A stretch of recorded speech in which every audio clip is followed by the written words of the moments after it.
Et c'est parti, bonsoir et bienvenue à tous. Alors déjà, première question, est-ce que tout le monde m'entend? J'aimerais bien qu'on ait des bonnes âmes dans le chat qui me disent si je parle dans le vide ou pas.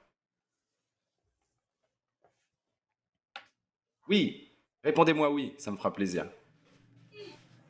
Oui, tout va bien, super. Alors bienvenue, vous assistez désormais au premier direct de toute l'histoire de Spark, le média des cultures hors normes, à peine sorti de l'œuf. Alors tout d'abord, merci à tous et à toutes d'être là. J'aimerais commencer par vous dire quelques mots sur Spark. Alors Spark, c'est quoi? C'est un collectif qui a pour ambition de lancer un média qui veut parler des gens qui font des étincelles, sonder les forces vives de la culture sur YouTube, sur Twitch, sur les réseaux. Spark, c'est qui? C'est l'équipe qui fabriquait l'émission Trax sur Arte. Journaliste, monteur, producteur, graphiste, licencié en décembre 2022, mais l'envie de bosser ensemble est restée et surtout la certitude qu'on n'a jamais trop de médias qui parlent de culture. Donc je vous invite à aller voir d'autres newsletters, il y a le lien sur la page Twitch, sur Facebook, sparkstories.fr, on vous raconte notre histoire dans les détails. Et sachez surtout que la prochaine étape pour Spark, c'est notre campagne de financement participatif qui démarre le 5 octobre sur KissKissBankBank. Vous avez le lien dans la bio de la chaîne Twitch. Et rendez-vous sur sparkstories.fr, je le répéterai jamais assez, pour retrouver tous les liens pertinents qui concernent Spark. En somme, Trax, c'était presque 30 ans de télé, autant dire qu'on est fier de cet héritage, mais qu'on veut entrer dans le game des médias indépendants avec humilité, et c'est l'idée maîtresse de ces universités de rentrée. Le collectif Spark veut discuter avec des professionnels des médias, avec des artistes engagés, avec les publics à qui ces médias sont destinés, pour réfléchir ensemble à la proposition éditoriale qu'on veut vous amener. On a 3 épisodes de prévus pour cette université de rentrée, c'est le premier. Et le thème d'aujourd'hui, en plein dans le mille, à quoi sert le journalisme culturel? Et si la réponse c'est à rien, on arrête tout de suite, mais je pense qu'on va en parler. Je vous propose désormais d'accueillir nos invités qui nous font l'honneur de nous rejoindre ce soir. Alors, hop là, je vais les amener, je vais les appeler, ils sont là. Voilà, il y a tout le monde, ils sont tous là. Alors on va faire un petit tour de grille dans l'ordre, absolument arbitraire. On a avec nous Mélodie Thomas. Bonjour Mélodie. Bonjour. Tu es chef de rubrique mode chez Marie-Claire, autrice d'un bouquin qui s'appelle La mode et politique, que tu as publié en 2022 chez Les Insolentes. Mm, Alors tout à dis-moi fait. Mélodie, pourquoi tu as accepté de venir parler avec nous? Déjà, merci de m'avoir invitée. En fait, j'ai accepté de venir parler parce que je pense que là, on est un peu à une étape un petit peu charnière au vu de tout ce qui se passe dans la culture ces derniers mois, je dirais même ces dernières années. Et puis, je trouve toujours intéressant de pouvoir échanger avec différents confrères, consoeurs et concernés de ce qui se passe dans le monde de la culture en France aujourd'hui. Oui. C'est vrai que les journalistes aiment bien parler entre eux de journalisme, hein. On adore. Et on a avec nous également Simon Clair. Simon Clair, tu es un journaliste Salut tout le monde. culture. Salut Simon. Ex-rédacteur en chef de Trax Mag, journaliste culture. Tu travailles aussi pour Society et Les Inrocks, si mes sources sont bonnes. Et Exactement. récemment, tu as co-réalisé une série documentaire avec Corentin Coeplé, une série sur l'autotune qui est diffusée sur Arte. Exactement. Et je précise aussi que ce n'est pas le même Trax que le Et vôtre. oui, Au cas où certains ou certaines se poseraient la question. il faut le dire, c'est C'est Trax Mag avec un Trax avec X. un X. Exactement. Le, Qui parlait beaucoup de musique électronique notamment. Tout à fait. Bah oui, parce que quand même, on s'est dit qu'on allait avoir deux rédacteurs en chef de Trax pour dire que il fait pas bon être rédacteur en chef de Trax en 2023, quoi. Voilà, Non, pas du tout. je tenais à faire la blague. Donc on a Martin Deus qui nous rejoindra plus tard parce qu'on lui a dit qu'il pouvait arriver quand il voulait. Et maintenant, je vais vous présenter Moufette. Et bonjour Moufette. Oui, bonjour. Moufette, tu es illustratrice BD. On peut voir ce que tu fais sur ton compte Insta notamment. Ouais. Et t'es aussi streameuse sur Twitch. T'es un peu la seule pro du game ce soir. On compte sur toi un peu pour nous dire ce qu'on fait bien ou pas. Ah oui, par rapport à Twitch, oui. Ouais. Bah écoutez, bah, merci pour l'invitation. Et bah de rien. Et dis-moi pourquoi t'es venu nous rejoindre, toi. Hem, Pourquoi je suis venu vous rejoindre? Bonne question. Alors je suis pas journaliste et je suis encore moins journaliste, culturel. Par contre, s'il s'agit peut-être de questionner, les nouveaux médias, les manières de communiquer sur internet, bon, j'ai une petite expérience, pour peut-être, avoir des choses à dire sur ce sujet, quoi.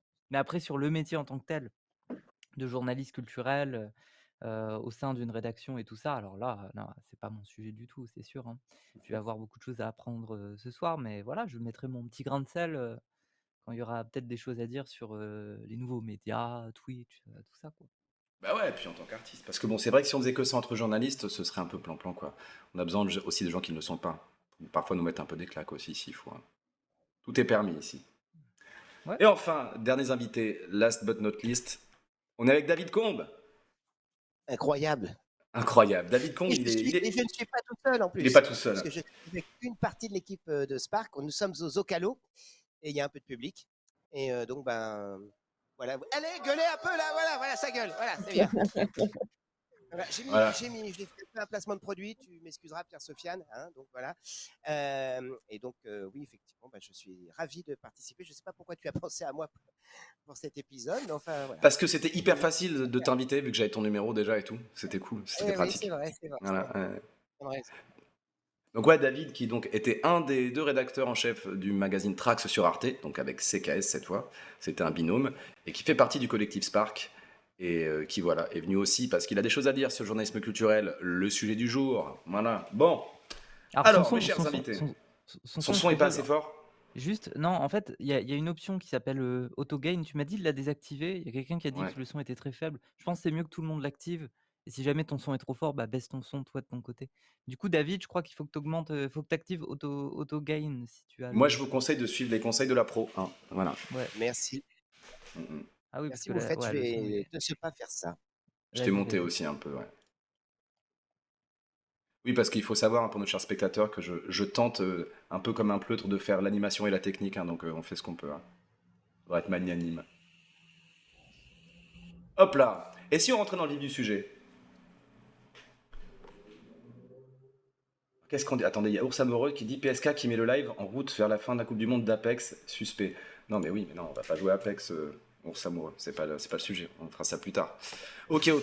Bon, c'est un large sujet, il y a plein de façons de l'aborder. Le titre est un peu choc, à quoi sert le journalisme culturel?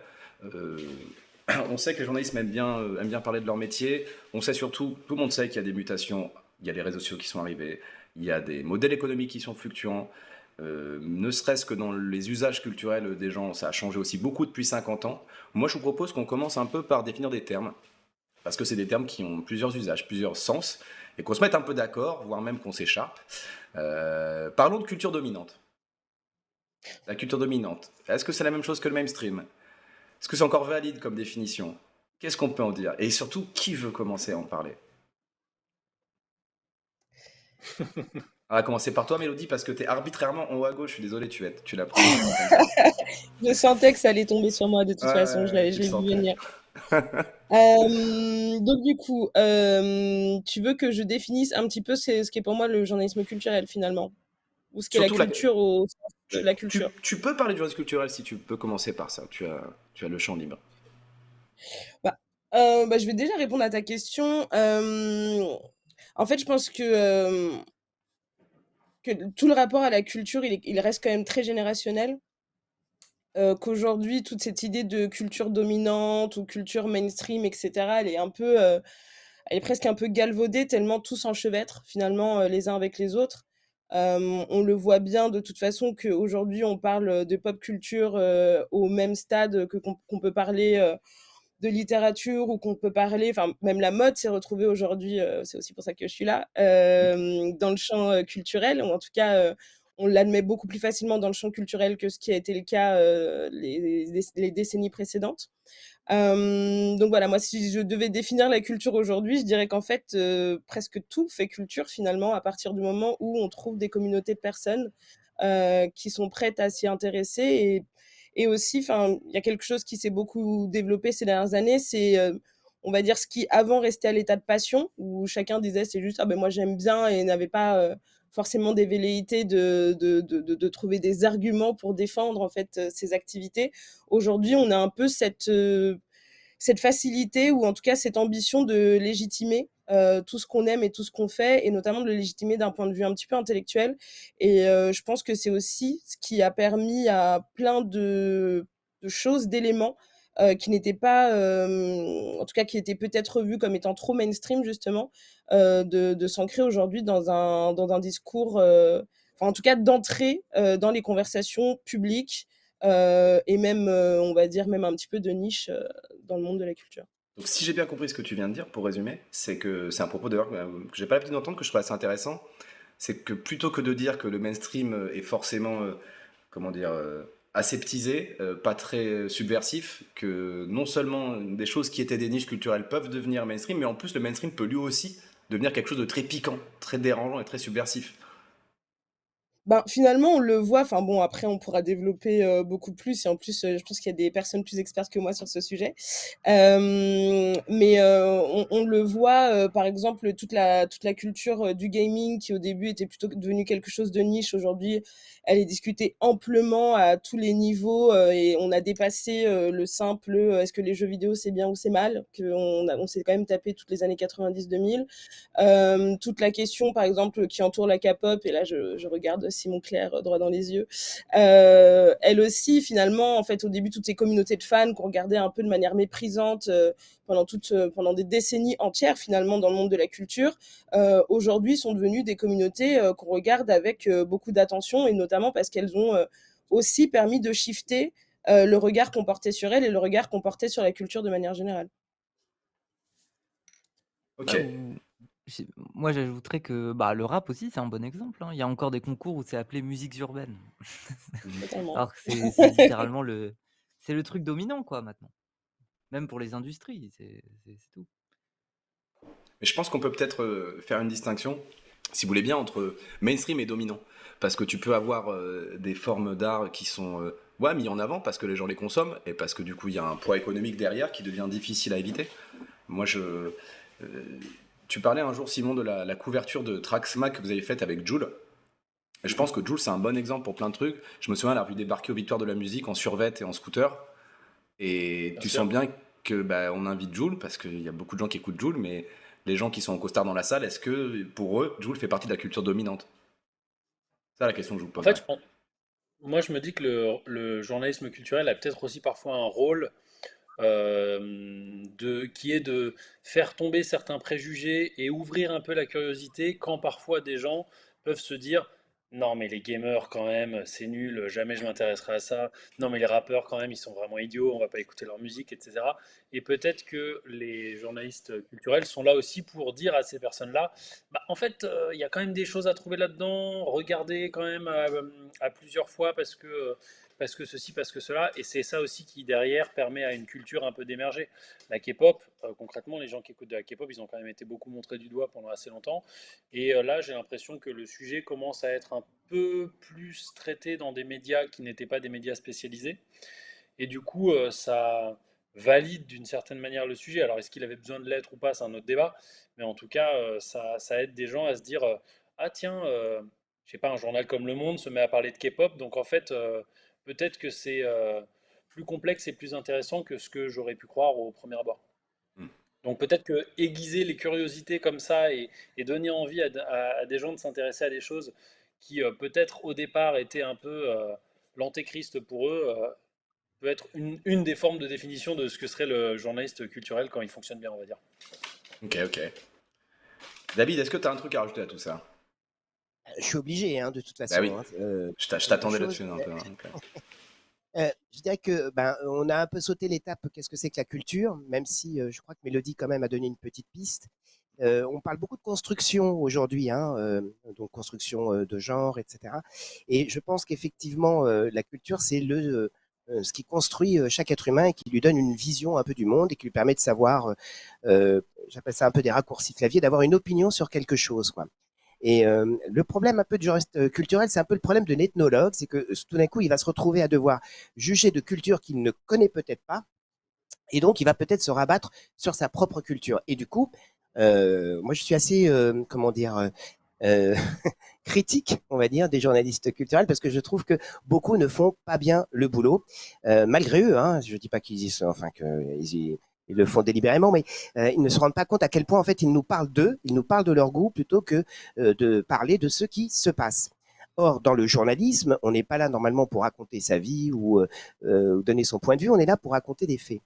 Et l'autre élément sur lequel je voudrais revenir quand même, c'est que la culture, donc c'est un marqueur, mais un marqueur social. Alors, je suis pas sûr Mm. qu'il faille utiliser le mot de culture dominante parce que c'est un peu compliqué, mais en tout cas, on peut savoir, et vous avez tous vécu cette expérience, comment on peut se faire humilier culturellement parce qu'on n'a pas tout d'un coup les codes culturels de la grande bourgeoisie ou éventuellement d'ailleurs d'autres personnes qui maîtrisent des codes culturels. C'est très important pour chacun d'avoir son petit pré-carré. Et à Trax, quand on travaillait, et il faut que j'apprenne à dire à Spark maintenant, dans le futur, on veut se battre sur ce terrain-là et faire en sorte qu'effectivement, qu'on renverser pardon, les rapports de force. Quand on parlait tout à l'heure de ces cultures, on va dire, sous-culture, subculture, contre-culture, enfin on peut les appeler comme on veut, culture de niche, qui sont aujourd'hui récupérées par le système, c'est aussi parce que comme ça renforce le système. À un moment donné, il a besoin d'ingurgiter, de digérer ces cultures, parce que si elles évoluent en dehors de la société, elles peuvent risquer de la déstabiliser. Puis ils ont envie aussi, je pense, d'en tirer profit. Donc je vois principalement des gens quand ils s'emparent de la culture, que ce soit la mode, hein, c'est pour faire un business, que ce soit de Joule, c'est pour faire du pognon, que ce soit la culture gabber ou même la culture queer ou la culture activiste, parce qu'on parlait de culture, mais est-ce que c'est que des formes artistiques, c'est aussi des modes de vie. Mm. Je vois aussi beaucoup de gens aujourd'hui qui utilisent en fait des cultures dites de niche pour simplement faire du pognon. Alors moi j'ai une question pour relancer, sauf si quelqu'un a envie de répondre à David tout de suite. Non, Non? moi je suis Bah, d'accord avec ap- ce qu'il a dit. Ouais, si t'es d'accord, cool. après, Non, mais après, ce pour truc prendre. de pognon, c'est quoi? C'est si tu es journaliste culturel, si tu fais un article ou une vidéo, forcément, tu veux vivre en tant que média culturel. Donc, c'est normal que tu te fasses un peu de pognon, non? Je sais pas. Ah oui, non, mais j'adore le pognon. Hein. Ouais, Je ouais. parlais plutôt là du système, des Ok. institutions qui tout d'un coup vont s'intéresser à des phénomènes qui ont peut-être très longuement méprisés ou même niés, mais à un moment donné, ils y voient un potentiel économique. C'est ça que je veux dire. Hein. Le street art, ou par exemple, il y a une vague aujourd'hui d'intérêt dans l'art contemporain pour les artistes femmes. Enfin, vous n'avez pas ignoré, il y a des expositions qui sont mises en route. La Biennale de Venise a fait un focus sur les artistes femmes qui ont toujours existé en fait, mais qui étaient niées jusqu'ici. Et il y a tout un système qui se met en place pour essayer de valoriser ces œuvres parce que ça peut faire effectivement un nouveau marché et à nouveau du pognon. Après, si je peux rebondir sur ça aussi, là où c'est intéressant par rapport à ce que disait Moufette par rapport au journalisme, c'est aussi que le journalisme a beaucoup changé. Et que pendant longtemps, alors avant, on avait bien sûr des médias indépendants qui pouvaient s'intéresser à ces cultures dites de niche, mais aujourd'hui, il y a aussi beaucoup de médias mainstream qui commencent à s'y intéresser. Et elles s'y intéressent justement parce qu'elles essayent de capter de nouveaux publics. Et je pense que ce qui s'est passé dans le journalisme, de la même manière que ça se passe dans le monde de la culture en général, c'est que de toute façon, on est dans une ère où ce qui compte, c'est d'avoir le plus grand public possible, autrement dit, la plus grosse part de marché possible. Ce qui fait que même des médias, par exemple, si on parle de la question des femmes, des médias mainstream qui pendant très longtemps se sont pas beaucoup intéressés, on va dire, à la question des droits des femmes ou à la question de la place des femmes dans les milieux culturels, etc., commencent aujourd'hui à s'y intéresser, justement parce qu'elles savent qu'il y a un public qui a une appétence pour ça. Et en fait, leur but, c'est quand même de le catalyser. Après, la question est de savoir est-ce que c'est bien, est-ce que c'est mal? Parce que dans tous les cas, s'il y a une appétence, ben, il faut quand même que les gens puissent aussi trouver, pour une fois peut-être, des articles et comment dire? En tout cas des articles ou des opinions en tout cas sur, les sujets qui les intéressent. Donc là, on entre toujours dans quelque chose d'un peu fluctuant, je trouve. Euh, Moi, j'aurais un truc à dire, c'est juste sur ce truc de. Le but, c'est d'avoir le plus grand public. En fait, ça dépend le médium. Et en fait, je dis ça par rapport à Twitch parce que ça peut s'avérer pas forcément productif dans le sens où, par exemple, on va avoir des chaînes qui ont beaucoup de public, mais peu d'engagement et peu de liens avec leur communauté. Et on peut avoir d'autres chaînes plus petites qui font plus d'argent, qui génèrent plus de dons parce que le lien est plus fort. Et en fait, ça dépend de la niche, ça dépend de Mmh. l'affect aussi que le public a par rapport aux médias en lui-même et la valeur du contenu. Enfin, par exemple, les grosses chaînes de gaming qu'on voit beaucoup sur Twitch, en soi, la plupart ne génèrent pas un taux d'engagement qui est énorme. Parce qu'il y a beaucoup de gens qui passent sur ces streams juste pour regarder, qui s'en vont. Enfin voilà, c'est vraiment c'est une rue, quoi. On passe, voilà. Par contre, il y a des chaînes beaucoup plus petites et là, l'engagement, peut être beaucoup plus fort. Moi, je le sais parce que dans notre bulle, assez politique, sur Twitch, le taux d'engagement est beaucoup plus fort qu'ailleurs. Parce qu'en fait, on parle de sujets et les gens, ils sont friands de ça et ils se disent: «Ah, c'est vraiment des petits espaces où, on peut parler de ça et on peut pas en parler ailleurs, on trouve pas les mêmes infos ailleurs». Donc il y a une reconnaissance qui est beaucoup plus forte que quelqu'un qui va s'asseoir, jouer à un jeu et tout ça. Bref, mais oui, après l'autre chose que je voulais revenir aussi, c'est sur ce que disait Simon. Moi, il y a un truc dont je me méfie toujours, enfin, bon, j'y connais pas grand-chose en journalisme culturel, mais j'ai fait un bah, j'ai pas fini mon master d'art plastique, mais j'étais en master d'art plastique.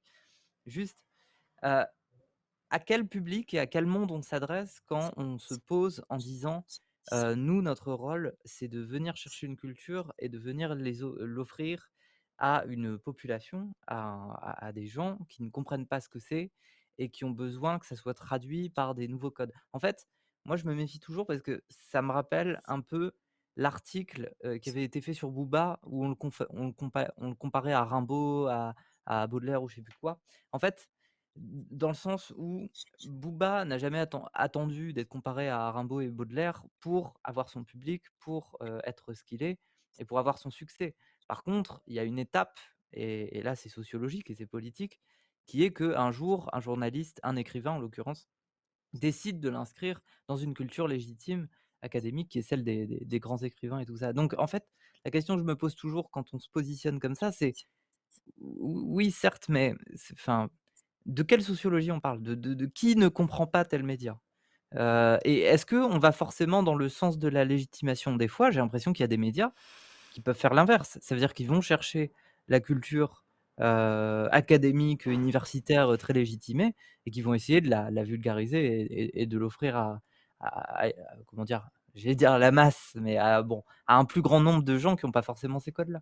Donc je sais pas, voilà, c'est juste, ça m'a fait penser à ça et je trouve que c'était un point, bref. Moi, c'est intéressant ce que tu dis, Moufette, parce que ça m'aide à faire une petite transition, parce que j'ai envie de vous sonder un petit peu très précisément sur un peu le mythe de la figure du journalisme. Pour le coup, on peut faire un peu de sociaux et qui, gentiment, hein, et qui concerne même les gens qui ne sont pas journalistes. Tu parles là, du journaliste comme intermédiaire. Un intermédiaire qui a sa fonction sociale, hein, il prend Mmh. l'information, les gens lisent, sont abonnés, ça fait un siècle que ça marche comme ça, hein, qu'on veut lire des informations. Finalement, qui sont ces gens-là?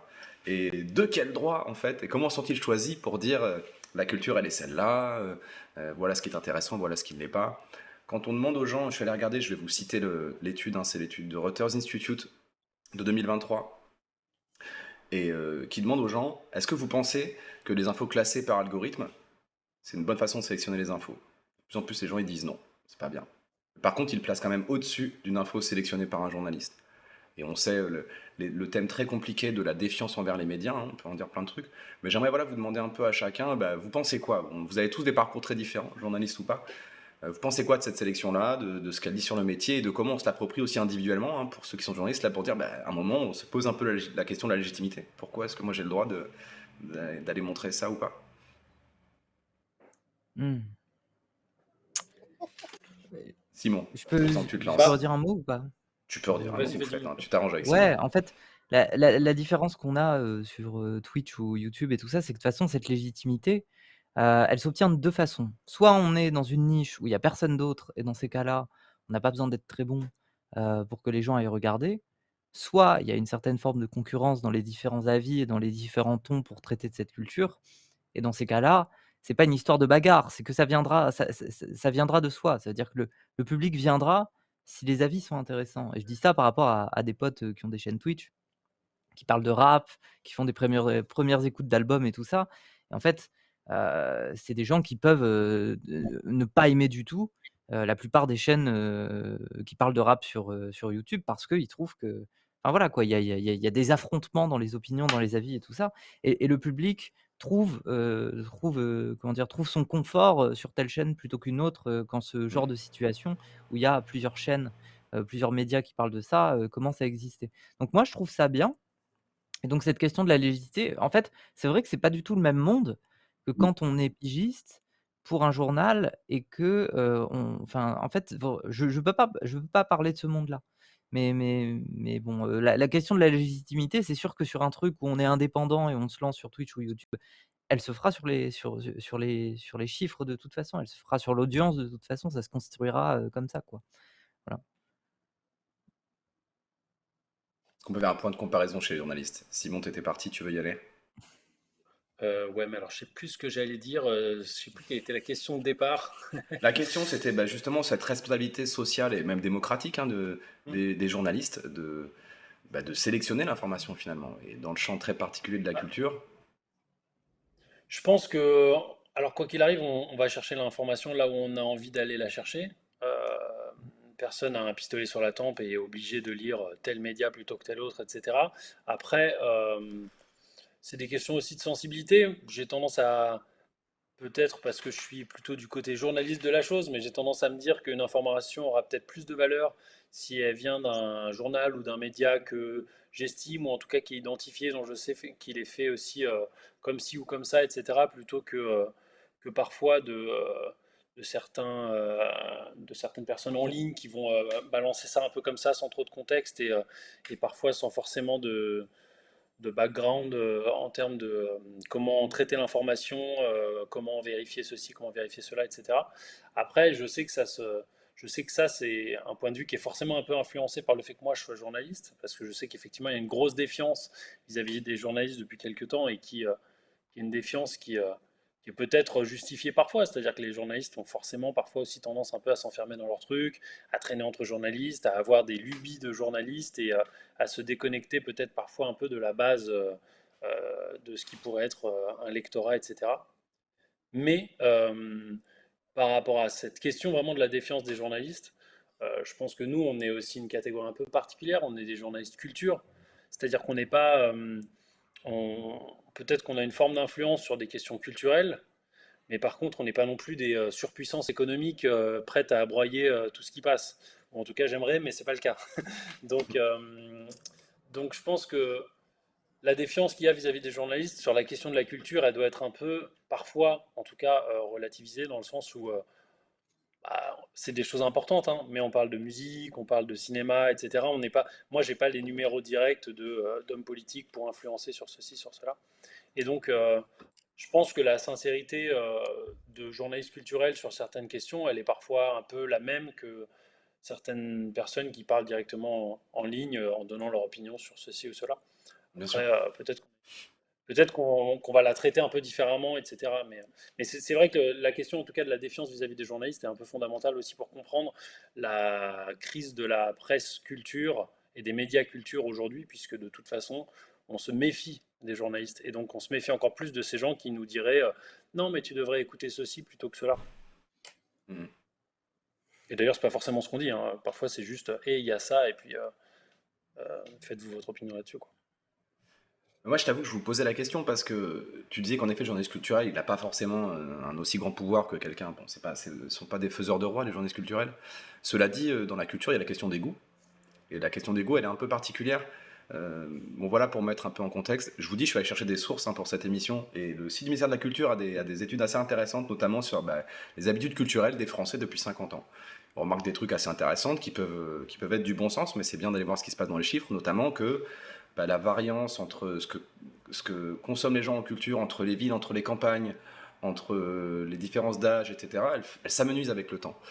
Que depuis les années 90, avec la numérisation, les gens écoutent de plus en plus de musique, écoutent de la musique de plus en plus différente. Et que finalement, le rôle aussi des journalistes culturels change à ce moment-là, évidemment. Et que quelque part, de plus en plus, le goût de l'usager du média va rentrer en ligne de mire. On n'est plus habitué de la même façon à se faire dire en mode le masque et la plume, qu'est-ce qui est bien, qu'est-ce qui est pas bien. C'est en ça aussi, quand je parlais de légitimité, c'est pas que social, évidemment, il y a des biais culturels, économiques à voir qui est journaliste ou pas, mais je pense que, enfin en tout cas moi, quand je bossais chez Trax, c'est une question qu'on se posait un peu, quoi. Et je pense que David, tu as des choses à dire à ce sujet, non? À moins que Mélodie ou Moufette veuille intervenir. Ah, vas-y, Mélodie. Moi, je voulais juste revenir sur la question des algorithmes. C'est vrai que c'est un sujet, je pense, qui doit nous intéresser, peut-être nous préoccuper aussi, en tout cas d'un point de vue soit de consommateur ou soit de journaliste en tant que tel. Mais je revenais à ce que disait Simon, c'est-à-dire que je pense qu'on a aussi cette vision un peu du journaliste qui serait tout puissamment objectif dans tout ce qu'il fait, alors qu'en réalité, comme dit Simon, on a des sensibilités aussi. Moi, il y a des sujets qui m'intéressent, qui n'intéressent peut-être pas d'autres journalistes qui travaillent dans la mode, et c'est tout à fait OK. Et je pense que euh, ce qui peut faire la richesse du journalisme culturel dans sa globalité, c'est justement le fait qu'on ait tous des sensibilités différentes et qu'on puisse tous finalement s'adresser à une totalité ou à des parties de la population ou à des communautés qui peut-être n'ont pas l'habitude d'entendre ce qu'on a à dire. Là où ça a posé un problème et où parfois ça continue à poser problème, c'est quand il y a une homogénéité dans ce qui est dit et dans ce qui est perçu comme étant justement la chose, la chanson ou l'artiste à écouter à l'heure actuelle, le film qu'il faut absolument aller voir. Et c'est dans ça où je pense qu'il y a des gens qui peuvent se sentir laissés pour compte. Et que ça crée aussi beaucoup de défiance vis-à-vis du journalisme culturel parce qu'on se dit forcément quand on parle de journalisme culturel, on parle de gens pour qui la culture vient forcément d'une forme d'élite qui regarderait le reste de ce qui est fait avec beaucoup de mépris. Et pour revenir à la question des algorithmes, et ça rejoint un peu ce que vous disiez à l'instant, c'est-à-dire que ce qui a changé aussi finalement, c'est la manière dont on consomme le journalisme culturel et la manière dont on consomme nos propres passions.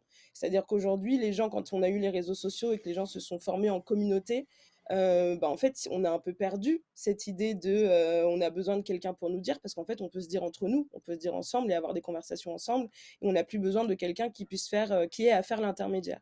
Et je pense que c'est à ce niveau-là où aujourd'hui on essaye, je pense à tous les niveaux, hein, qu'on parle justement de médias sociaux ou de plateformes comme peuvent l'être Twitch ou Twitter ou toute autre sorte de médias et même les journalistes culturels en eux-mêmes. En fait, on essaye de trouver de nouveaux moyens finalement de raconter ce qu'on fait, de raconter ce qui nous passionne et d'essayer de saisir des publics. Et je pense qu'on est un peu à ce petit carrefour-là à l'heure actuelle. Hmm. À mon avis, il y a un truc aussi, peut-être un peu, c'est sur la question des algorithmes et tout. Moi, ce que j'ai toujours bien aimé en tant que consommateur de presse culturelle, c'est un peu les moments d'anomalie. C'est-à-dire, je sais pas, je me rappelle quand j'étais petit de mon père qui était abonné à Rock and Folk que je lisais, et donc je le lisais pour lire des trucs sur le rock. Et parfois, bah, moment bizarre, un truc qui a vrillé dans la ligne éditoriale, boum, il y avait un article sur un groupe de rap du moment, je sais pas, NTM, n'importe quoi, un groupe à ce moment-là qui, en fait, n'avait peut-être rien à faire dans Rock and Folk, mais quelqu'un a dû pousser un peu à un moment, et voilà. Et cette anomalie-là, c'est le moment où moi, peut-être, je pouvais me dire, ah, mais attends, c'est quoi ça, etc., et me renseigner là-dessus. Là où les algorithmes sont calculés pour ne pas avoir ces anomalies-là. C'est-à-dire que si vous aimez le funk nigérian des années 70, on va vous mettre que ça. Et ils ne sont pas programmés pour qu'à un moment, en fait, ah, il y a eu un bug et là, vous avez du flamenco qui débarque. Et puis, en fait, bah, du coup, on l'écoute et on se dit, bah, c'est peut-être pas si mal, en fait, je connaissais pas trop, etc. Et à mon avis, cette dimension un peu de, du moment où ça vrille, qui fait qu'on découvre quelque chose qu'on n'était pas censé découvrir, bah, elle passe quand même par un aspect un peu plus humain qui est peut-être plus propre à un journaliste humain qu'à un algorithme, quoi. Pour compléter ce que tu dis, Simon, j'aimerais citer le chat. On a Tyrell Eldon qui dit les cases, c'est typiquement un outil marketing depuis toujours, bien avant les algos, héritiers de ces cases. Certains mags voyaient tous les mois les nouveaux Beatles ou Rolling Stones. Alors, du coup, c'est un peu contradictoire avec ce que tu viens de dire, mais cela dit, c'est une réflexion qui n'est pas inintéressante. Il y a des magazines qui se sont construits sur effectivement toujours créer un nouvel engouement sur tel groupe ou tel truc. Mais en fait, il y avait quand même, à mon avis, il y a souvent un moment dans un magazine où il y a une chronique, peut-être c'est une toute petite chronique dans un coin que personne remarque, etc. Mais qui est un peu surprenante, qui n'est pas censée être là, ou tu sais, c'est peut-être un rédacteur en chef ou une rédactrice en chef qui à un moment dit à un pigiste, bon bah vas-y, allez fais-le, comme ça tu me lâches, tu vois. Mais au moins, tu vois, ça crée un truc qui fait qu'à un moment, on sort de ce cadre-là. Hmm. Bah, ouais, moi, ce que je me disais, c'est, au final, en fait, ça peut être aussi un domaine que la surprise. C'est-à-dire qu'il peut y avoir, tout un catalogue de chaînes ou de médias qui vont parler de sujets, très, très niches, et on peut avoir en fait, je dis ça parce que forcément, il y a toute l'équipe, des anciens de Trax et tout ça. Trax, c'était quand même une référence justement pour, ce truc de vriller. Ça veut dire que si on fait confiance à Trax, parce qu'on y va en se disant: «Waouh, je vais peut-être, me prendre une claque, découvrir un truc complètement bizarre», voilà et c'est pour ça que les gens suivaient ce truc-là. Donc en fait, ce truc de rubrique dans un journal un peu bizarre, en fait, Trax en lui-même, le principe était là. Il y a jamais eu de credo spécifique, genre c'était jamais, la culture punk spécifiquement. Des fois, on se barrait dans un village où il y avait un rappeur qui essayait de se débrouiller à faire un truc, dans son garage, enfin bref, c'est ça aussi qui est intéressant et moi je pense que oui, je pense que si c'est ce qu'on aime, alors il faut essayer de proposer ça. Alors justement, en fait, c'est une question de je pense qu'aujourd'hui, ouais, on peut se spécialiser, mais je pense que ce qui fait qu'un truc, un média culturel va bien marcher, déjà, c'est un savoir-faire. Tout pour tout ce qui est vidéo, c'est, comment on fait une prise de vue réelle, comment on monte, comment on interviewe, et compagnie et puis ensuite, ouais, je sais pas trop où je vais avec ça, mais voilà quoi. Bref, mais oui, tout ça Je pour voudrais dire remercier, je te remercier Moufette parce que tu nous as très bien pitché. Et ouais, oui, mais pour en revenir un petit peu à cette histoire de goût, hein, et selon moi, c'est un peu ce qui pose problème quand on aborde la culture, c'est qu'effectivement, les journalistes ben, oublient de mettre de côté leur goût, vont chercher effectivement souvent des cases ou en tout cas s'abriter derrière un discours déjà écrit aussi, parce que c'est plus rapide de raconter une histoire déjà, je dirais, documentée que d'aller vers des terrains qu'on ne connaît pas, qu'on ne comprend pas. Je cite souvent Eugène Ionesco, donc c'est enfin un écrivain. Il a inventé le théâtre de l'absurde malgré lui d'ailleurs parce qu'il n'aimait pas ça.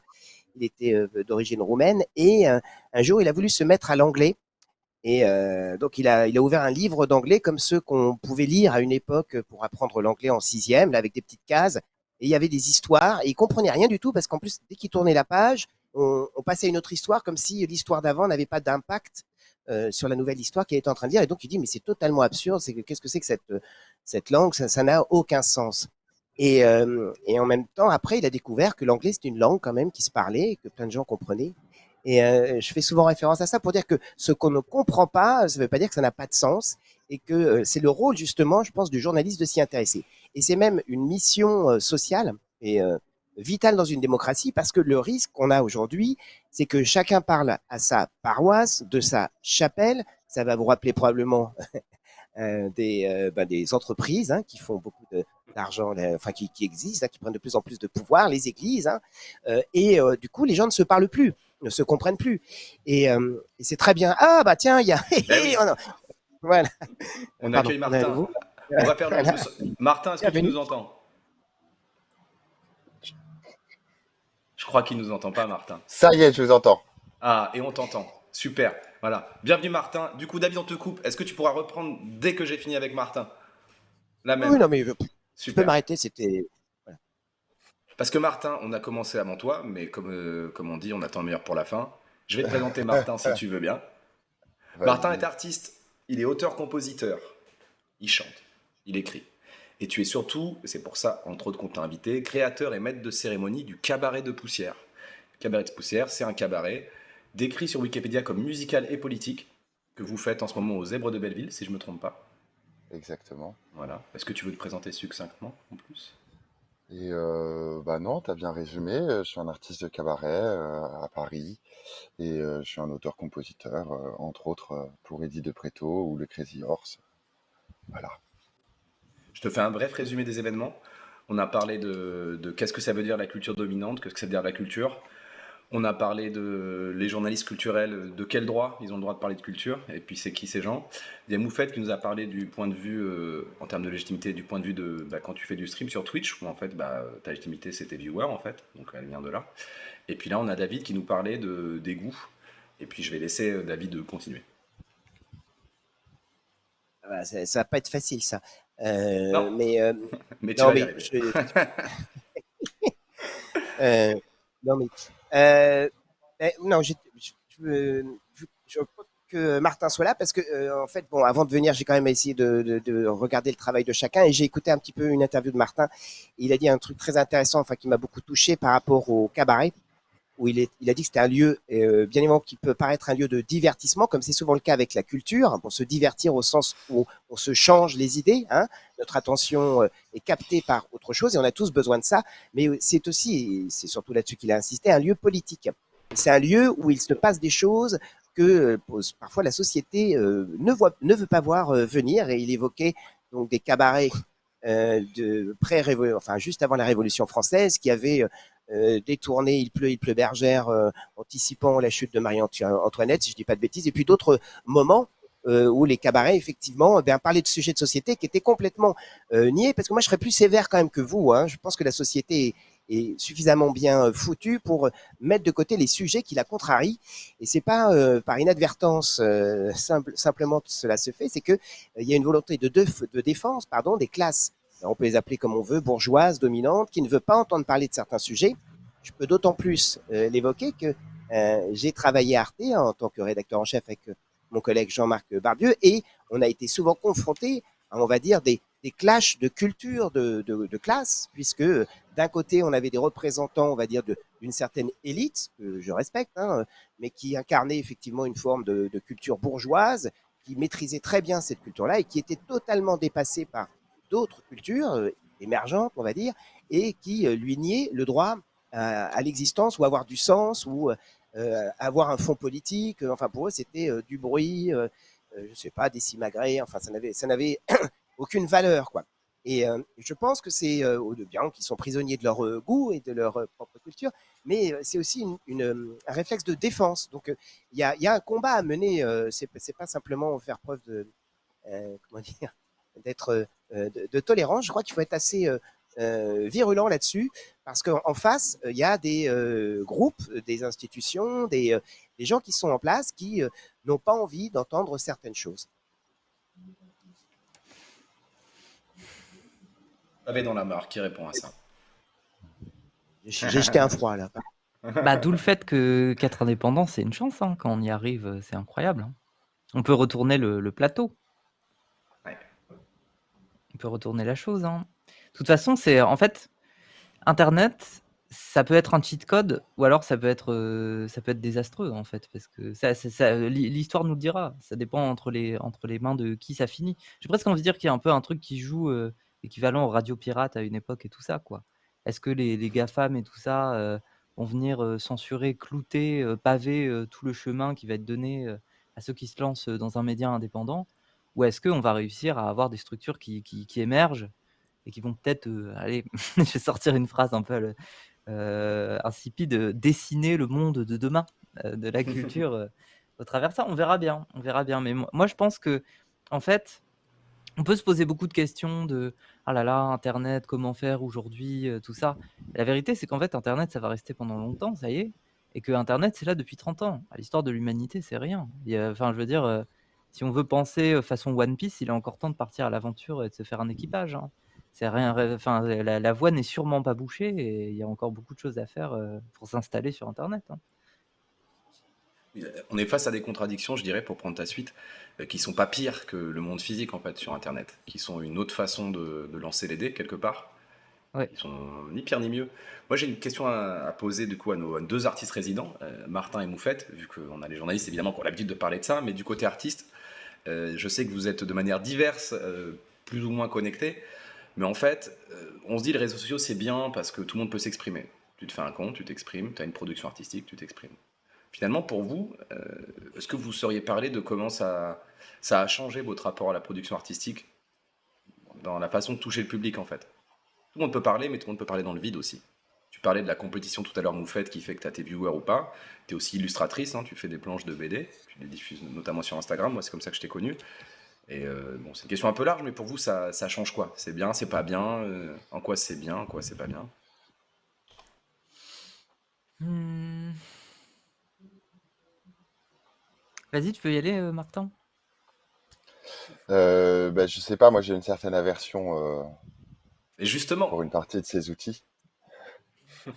Moi, ma discipline de base, c'est le spectacle vivant, donc déjà, on n'est pas par définition, le spectacle vivant, c'est on est tous dans la même pièce en train de vivre un truc. Donc déjà, c'est quelque chose qui se transmet mal.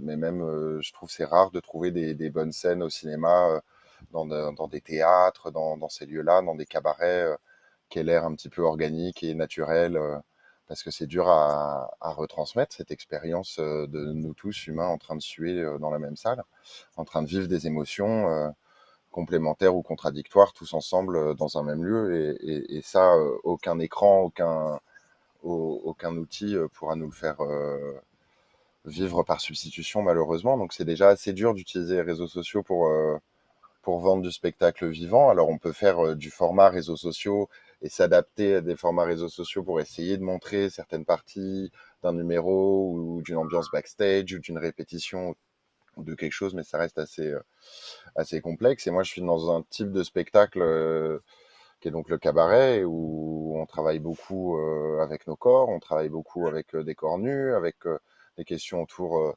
de la sexualité, du sexy, du beau, du tout ça, et qui est absolument impossible à montrer sur des réseaux sociaux qui sont encore profondément fermés à tout ce qui est le corps, à tout ce qui est la sexualité en dehors de la pornographie, parce que bon, la pornographie, c'est, je sais plus, la moitié, les trois quarts de ce qui se passe sur Internet, de l'échange Ouais, de c'est flux pas sur mal, ouais. Internet. Donc, ça, il n'y a pas de problème, mais on n'arrive pas à exister à côté. On peut pas montrer un corps nu sans qu'il soit sexualisé sur les réseaux sociaux, au moins par des intelligences artificielles ou des robots qui strike dès qu'ils voient un bout de téton perçu comme féminin. D'ailleurs, c'est ça qui est splendide aussi, c'est qu'on se retrouve face à des... Enfin, si je montre un corps nu de mec sur Insta, tout se passe bien. Je montre un corps nu de femme, on est bloqué pendant une semaine, un mois. Même sur des choses qui sont clairement pas sexuelles, qui sont clairement pas pornographiques, qui sont clairement artistiques. Il n'y a rien à faire. En plus, avec des logiques absolument épatantes. Parfois, une artiste poste une vidéo, il n'y a pas de problème, on la repartage sur notre page, là ça saute, ou l'inverse. Donc on peut même pas Enfin, je pense que l'astrologie est plus précise que la modération sur les réseaux sociaux quand il s'agit de corps nus. Et c'est fatigant, d'ailleurs, c'est très très épuisant. Tous les artistes burlesques, tous les artistes qui montrent leur corps sur scène pourront vous en parler pendant des heures. C'est insupportable, on est shadowban, on est caché, on a du mal à atteindre, il faut dépenser de l'argent pour essayer de faire des pubs qui de toute façon ne sont pas diffusées parce que un contenu trop sexuel ou adulte. Et donc bon, voilà, moi je suis assez sceptique, ça nous permet de se faire connaître un petit peu effectivement, de se montrer un petit peu, mais on reste à la merci d'algorithmes, et la chose qu'on peut faire, c'est maîtriser ces algorithmes, jouer avec ces algorithmes. Et ça peut en devenir un art. Et je suis fasciné par l'utilisation qu'arrivent à en faire certaines personnes, et comment parfois avec du rien, avec du vide, avec de l'air, on arrive à monopoliser les algorithmes et à les truster. Mais, euh, mais voilà, nous, en tant que artistes de scène utilisant le corps, non, les réseaux sociaux, le nombre de semaines que m'a flingué Facebook dans ma vie ou Instagram, c'est indécent. Enfin, vraiment, un jour, je les attaquerai en justice pour tout le temps perdu, quoi. C'est à parler avec des robots, parce qu'en plus, leur service client, c'est des robots. Enfin, on leur paye du bon argent pour faire des publicités, et derrière ça, on parle avec des robots. Enfin, c'est fascinant. C'est très Alors, intéressant. C'est et vraiment du coup, les Martin, évolutions. je m'adresse à toi en particulier, mais aux autres aussi. Justement, quand on a une production artistique qui est pas très compatible avec le puritanisme des réseaux, quand en plus c'est ton cas personnel, bah, ça t'emmerde, t'aimes pas ça, tu vois. Est-ce que c'est là qu'on compte sur le journalisme culturel, justement? Est-ce que c'est là qu'on compte sur les médias? Bah, un petit peu en partie, nous, en vrai, on n'avait pas les moyens du tout de se payer un attaché de presse, et on va pas se mentir, mais une grosse partie du journalisme culturel aujourd'hui se contente par manque de moyens et d'argent, de temps ou d'ambition pour certains. Beaucoup du journalisme culturel reste juste des relais des attachés de presse, et si on n'a pas les moyens de se payer un attaché de presse, bah parfois on peut rien faire. Et il y a des cas flagrants. Clara Luciani, elle sort son album, pendant 2 ans, son album, personne ne l'écoute, personne, rien. Et elle finit par se dire, ok, je joue mon va-tout, je file 2000 balles à une attachée à une attachée de presse, et c'est à ce moment-là qu'on s'est mis à entendre la grenade. Donc c'est terrible aussi de voir ça. Donc nous, on a fait le pari au cabaret, ça a été le bouche à oreille, ça a été de parier sur les gens. On s'est dit, ok, on voit, chaque fois qu'on joue, on se retrouve devant 200 personnes. Ces 200 personnes, on peut réussir à leur faire vivre une émotion, quelle qu'elle soit d'ailleurs, mais assez forte pour qu'elles en parlent à d'autres gens, qu'elles aient aimé ou pas aimé. Moi, c'est ce que je dis à la fin de spectacle. Si tu as aimé le spectacle, t'en parles à tes amis. Si t'as pas aimé, il n'y a pas de problème. T'en parles à tous tes ennemis, à tous les autres, mais t'en parles. Vas-y, viens. Et nous, il y a beaucoup de gens qui viennent juste pour voir, qui n'ont pas très bien compris ce qu'on faisait et qui viennent pour voir et qui se barrent à l'entracte scandalisés. Mais ça nous fait beaucoup rire cette année. On a 2 dames qui sont parties comme ça à l'entracte en demandant à leurs voisines de rangée. Mais enfin, mais vraiment, on donne la parole aux homosexuels et aux noirs comme ça maintenant? Et les gens ont répondu, bah oui, oui. Et ils sont partis. Moi, j'adore ça. Moi, j'aime bien ça. Et ça, un journaliste pourra pas vraiment nous l'apporter, je pense. Cela dit, si ces gens-là sont venus, c'est à cause de qui? C'est peut-être à cause du Figaro. Nous, c'est un peu notre Ah, théorie, c'est parce qu'on ça. a le Figaro Magazine qui nous a fait un article qui est encore bien référencé sur les internets. Et je pense que ça nous a apporté des gens. Alors que l'article est même pas si positif. Enfin, il essaye de nous faire des compliments, mais en même temps, on était au Bataclan. Il parle d'attentats au bon goût. Ça ose tout. C'est même à ça qu'on reconnaît les journalistes du Figaro. C'est compliqué, quoi. C'est de la part d'un journaliste qui a employé Zemmour, d'un journal qui a employé Zemmour si longtemps en plus. C'est bon. Mais ouais, Télérama aussi nous apporte des gens chelous. Je vais m'attirer des ennuis, c'est diffusé ce qu'on raconte. Que je fasse Ouais, attention. non, t'inquiète. Qui veut enchaîner? Sinon, j'ai des questions pour vous. Moi, j'ai trouvé hyper intéressant ce que disait Martin, notamment déjà la question des réseaux sociaux. C'est vrai que c'est une conversation que j'ai eu beaucoup ces dernières années, autant avec ce qu'on appelle maintenant des créateurs de contenu ou même des potes qui sont photographes ou stylistes, etc. La question des algorithmes qui fait qu'en fait, aujourd'hui, on sait que toutes ces intelligences, elles ont tendance à se focaliser sur certains thèmes à certains moments. Voilà, il y a des thèmes qui émergent et on va avoir que ça sur les réseaux. Ce type de photographie, ce type d'esthétique va plaire à un moment donné, ce qui fait que si on ne fait pas ça, en fait, son travail ne va pas être montré. Et donc, il y a beaucoup aujourd'hui, en tout cas de gens avec qui je discute, qui se posent la question de aujourd'hui, est-ce que je crée pour les réseaux sociaux ou est-ce que je crée à partir de ce que moi j'ai envie de faire.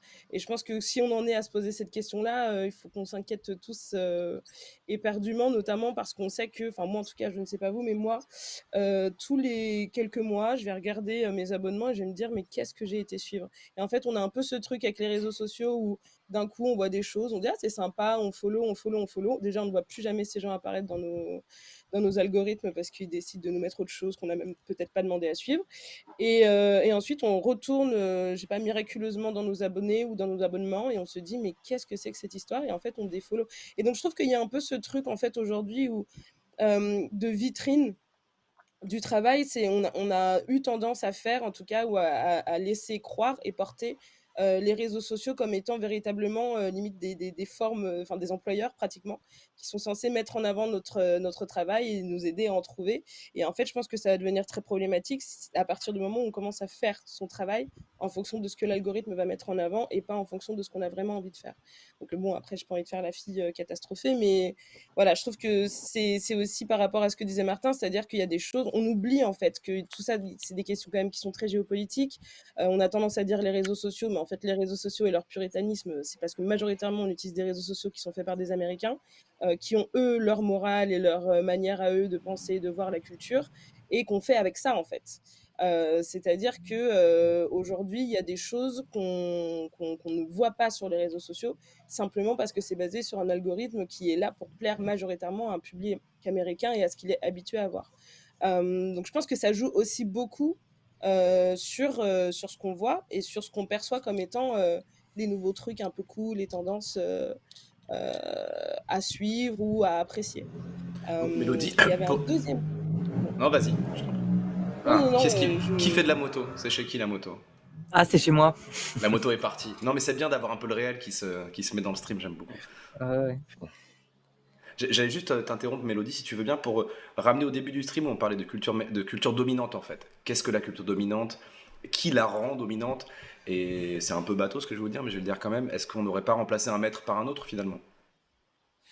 Pour dire ce qu'est la Bah, si on culture remplace, dominante. on cumule. Je Ouais, dirais c'est qu'on vrai qu'on cumule plus qu'on cumule. remplace. C'est vrai qu'on cumule. Ouais. Et pour faire un lien, parce que j'aimerais bien qu'on reparle du journalisme, à quoi ça sert le journalisme, pourquoi des gens le font et à quoi ça sert, et m'adresser à toi aussi parce que bah, on t'a invité pour plein de raisons, et y compris parce que tu es spécialisé en mode et que la mode parfois c'est un peu l'oublié de la culture, que qu'on sait que ben, voilà, les grands acteurs de la mode sont des grands acteurs du luxe, mais en même temps on peut faire de la mode avec 3 francs 6 sous, donc c'est assez fascinant comme pan de la culture la mode. Et je sais que toi, dans la mode, tu es aussi très intéressé aux questions bah, de représentativité, de genre, d'écologie, et que tu fais de l'enquête aussi. Voilà, tu fais aussi des articles qui sont publiés sur Internet. Tu es esclave, comme tous les journalistes qui doivent publier au SEO, aux mots-clés, aux clics et aux machins, mais tu fais quand même de l'enquête. Qu'est-ce que tu pourrais nous dire sur ce que ça apporte à ton métier? Est-ce que bah, la place pour toi de l'enquête dans ce métier-là? Moi, je pense qu'il y a aussi, il y a une chose dont on parle très peu, c'est aussi la question des publics. Moi, je sais que quand je suis arrivée dans le journalisme sur Internet, parce que moi, voilà, sur Marie Claire, je suis chef de rubrique digitale, donc j'écris uniquement sur le site Internet.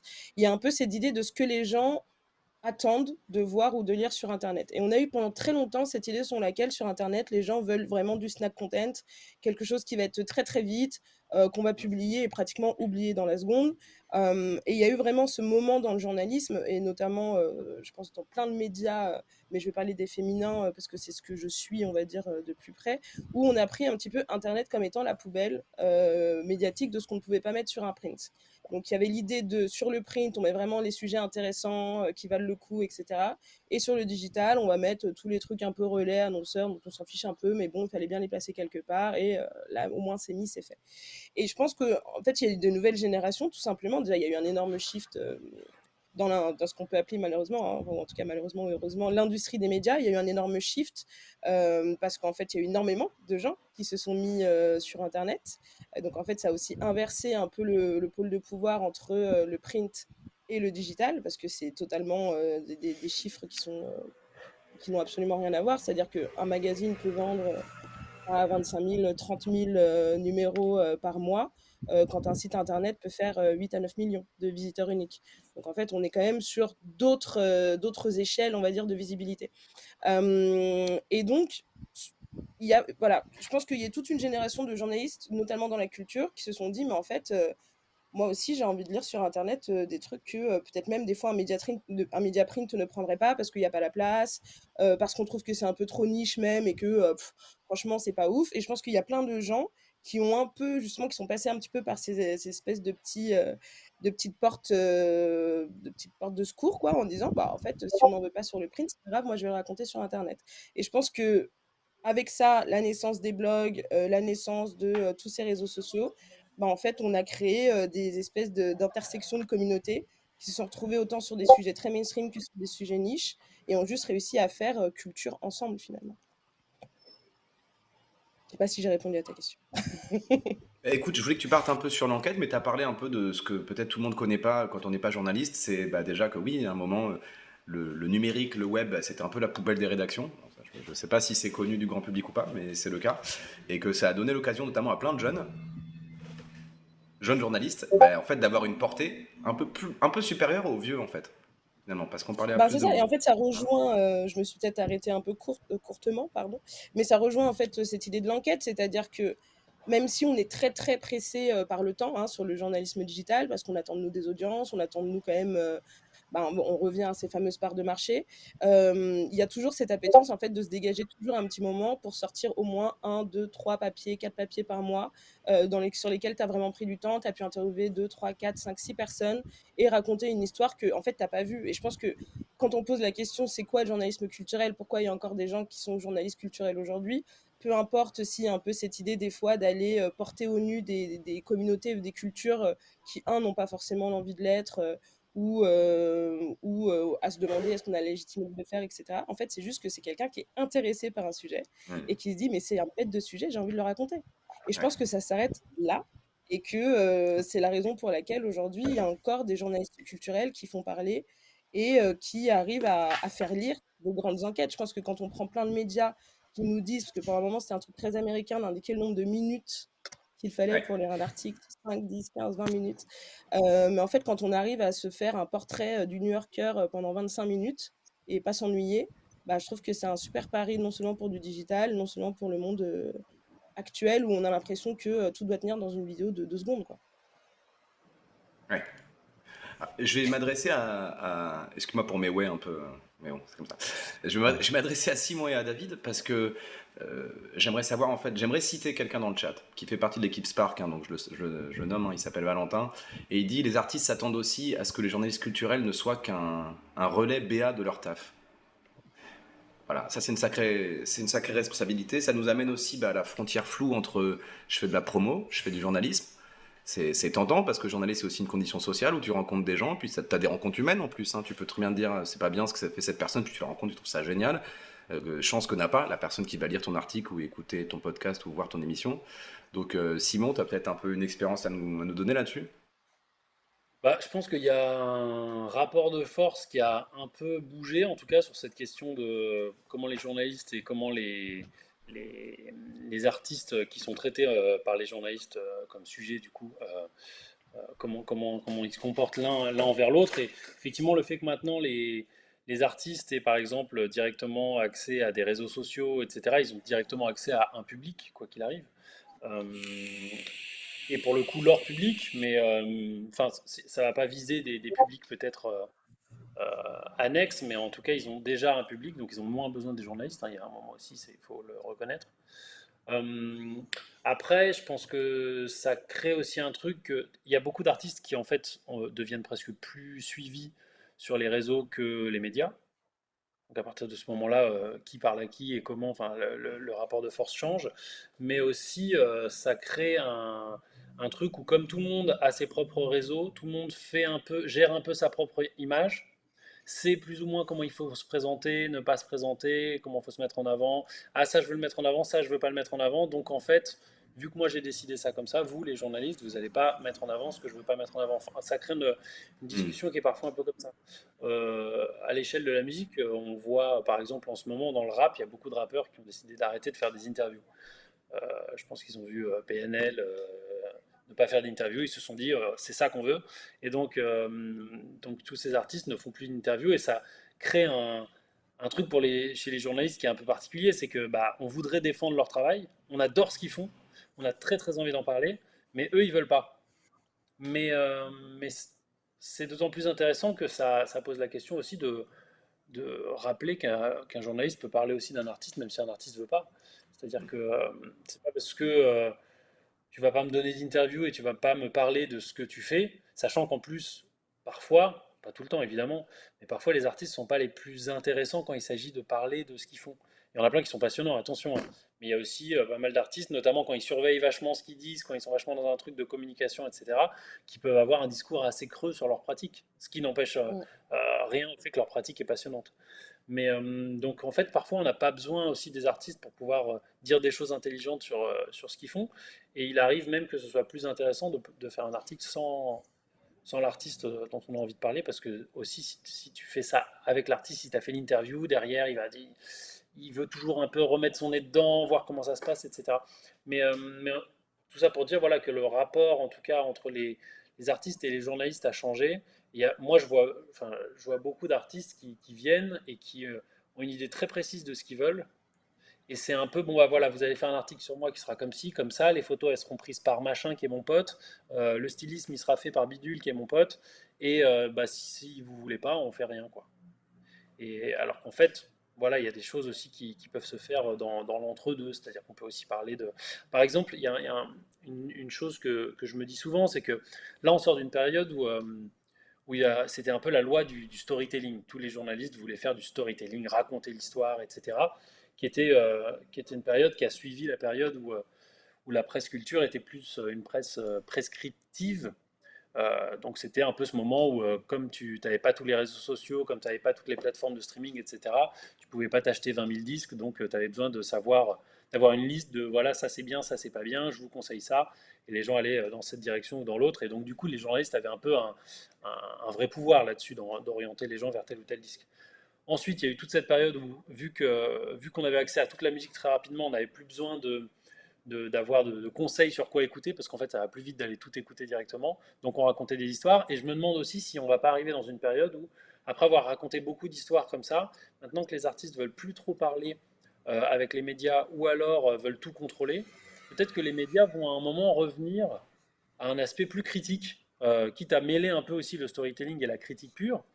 Mais en fait, je suis assez curieux de voir quand on arrivera à cette période-là, si on y arrive, parce que je suis pas sûr que dans le cas de certains artistes, ce soit intéressant pour eux qu'on critique de manière pure et dure leur projet. C'est-à-dire que les artistes ont un peu perdu l'habitude qu'on puisse dire, voilà, on a décidé de donner 4 pages à cet artiste, dont on aime bien telle partie du travail, mais dont on trouve que tout le reste est vraiment pas intéressant ou alors problématique. Et donc, je suis assez curieux de voir les manières dont les choses vont un peu évoluer à ce niveau-là, Mm. parce que c'est aussi lié au fait que pas mal de gens veulent plus parler aux médias, quoi. Donc, les médias racontent leurs choses un peu plus à leur manière aussi. Mm. Puis, bonne ou mauvaise chose, c'est pas... David, t'as des trucs à nous dire sur la critique? Oui, bon, moi, je suis vraiment pas très à l'aise avec cette idée que le journalisme dérive vers la critique parce que c'est deux métiers très différents. Mhm. Mais juste avant, sur la communication, quand même, il y a, bon, il y en a des tonnes d'anecdotes. Je vais penser à celle, enfin, c'est vrai que la plupart des artistes, et c'est normal aussi, ce sont des gens très inquiets. Enfin, je sais pas si Martin l'est ou Moufette, mais c'est, souvent, tu es un peu inquiet, tu as besoin, et je comprends ça, d'être rassuré. Et le journaliste, c'est un peu une personne qui peut effectivement valider finalement un peu ce que tu fais, donc c'est plutôt agréable. Et il a tout intérêt à dire tout le bien qu'il pense. Mais après, c'est vrai que son rôle, c'est pas simplement, enfin, selon moi, c'est pas de dire si son œuvre est valide ou si elle est intéressante en termes, je dirais, de goût, hein, mais de quoi elle parle en fait, et donner des clés pour le néophyte, celui qui connaît pas, la replacer dans un contexte, parce que quand même la culture, c'est pas que du papier peint, enfin, c'est pas que comment dire, un peu de la musique pour s'endormir. Ça raconte quelque chose, ça témoigne de son temps. On avait l'habitude même de penser dans cette mission pour laquelle j'ai travaillé que c'était comme un sismographe. Ça permettait de deviner peut-être les tensions, les enjeux qui allaient tomber, enfin qui allaient tout d'un coup surgir dans la société. Et concernant bon, bah, la com, moi j'ai pas mal d'expériences comme ça où les artistes nous prenaient pour des relais de communication. Je dirais que les journalistes le méritent finalement aussi parce que à un moment donné, ils ont tellement, je vais pas dire baissé leur culotte, mais dit du bien de trucs qui n'avaient pas grand intérêt, qui intéressaient personne. Enfin bon, quand on voit des pages sur Johnny, enfin bon, remarque, quand Johnny Hallyday, il avait un peu de monde, mais enfin, c'est tellement déconnecté d'un certain nombre de publics. Et quand on voit la place que prenaient, je sais pas moi, les Beatles ou les Rolling Stones, enfin tout ça est absurde. Euh, donc, je me souviens notamment d'une interview que j'avais pu faire de David Bowie où je devais poser des questions très précises sur la période de Berlin.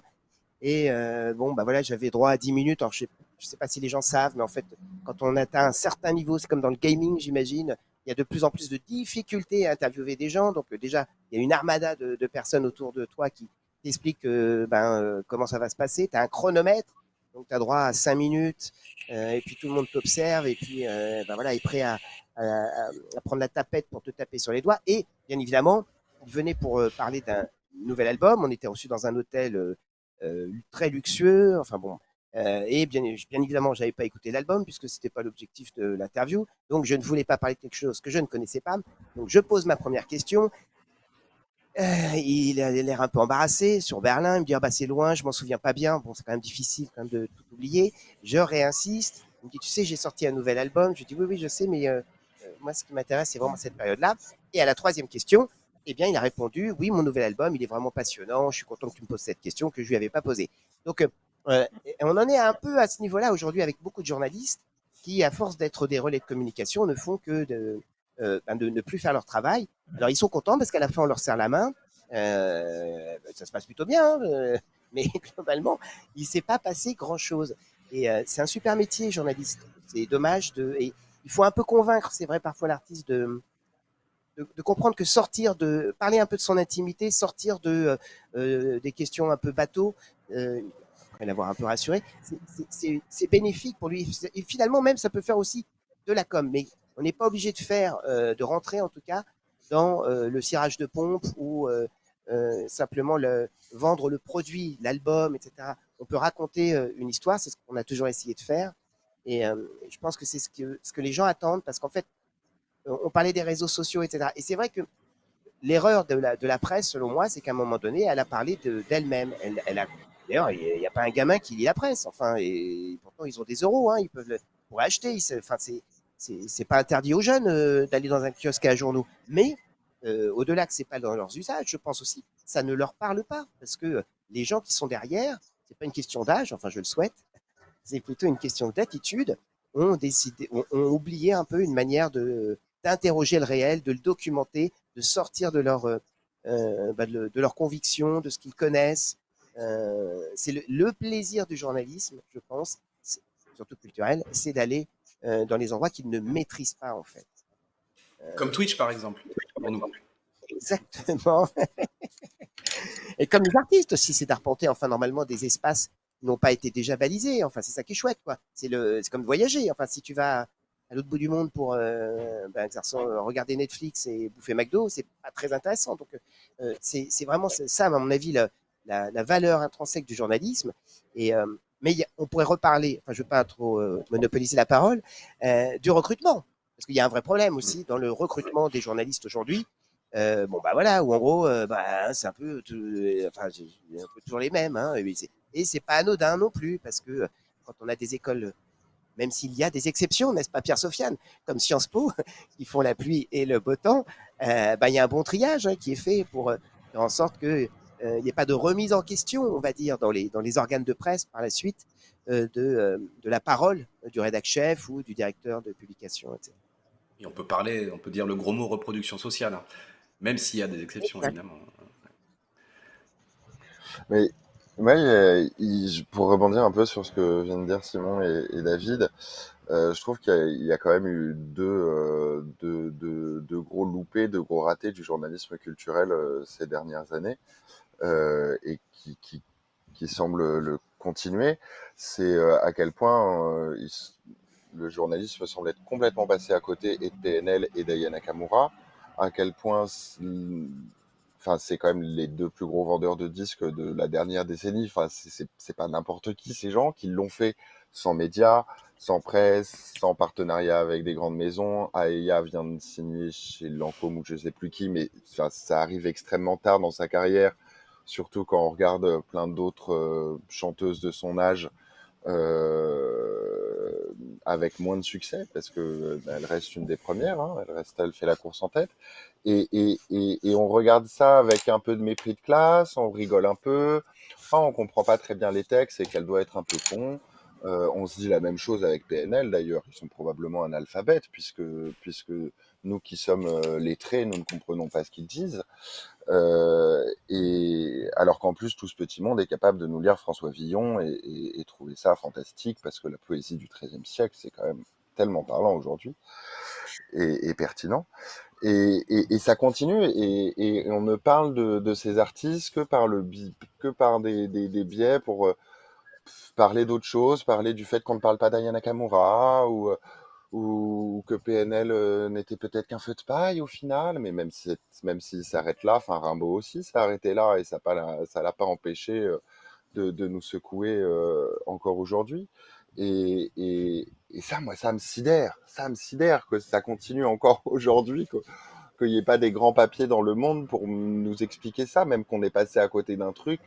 Mais enfin, qui vous pensez qu'on va étudier dans 100 ans, si la planète existe encore, qui vous pensez qu'on va étudier dans 100 ans pour parler de la poésie du début du XXe siècle, du langage du début du XXe siècle, de toutes ces nouveautés, de toutes ces autorisations, de toute cette diversité de mots qu'on n'avait pas avant, qu'on a, de cet argot français qu'il y a 20 ans, on disait qu'il était mort et il n'existait plus, et aujourd'hui, il est encore plus vivant que jamais et continuant de suivre les mêmes règles, de se prendre des mots de plein de langues différentes, comme il y a un siècle, 2 siècles, 3 siècles, comme toujours dans le parler français.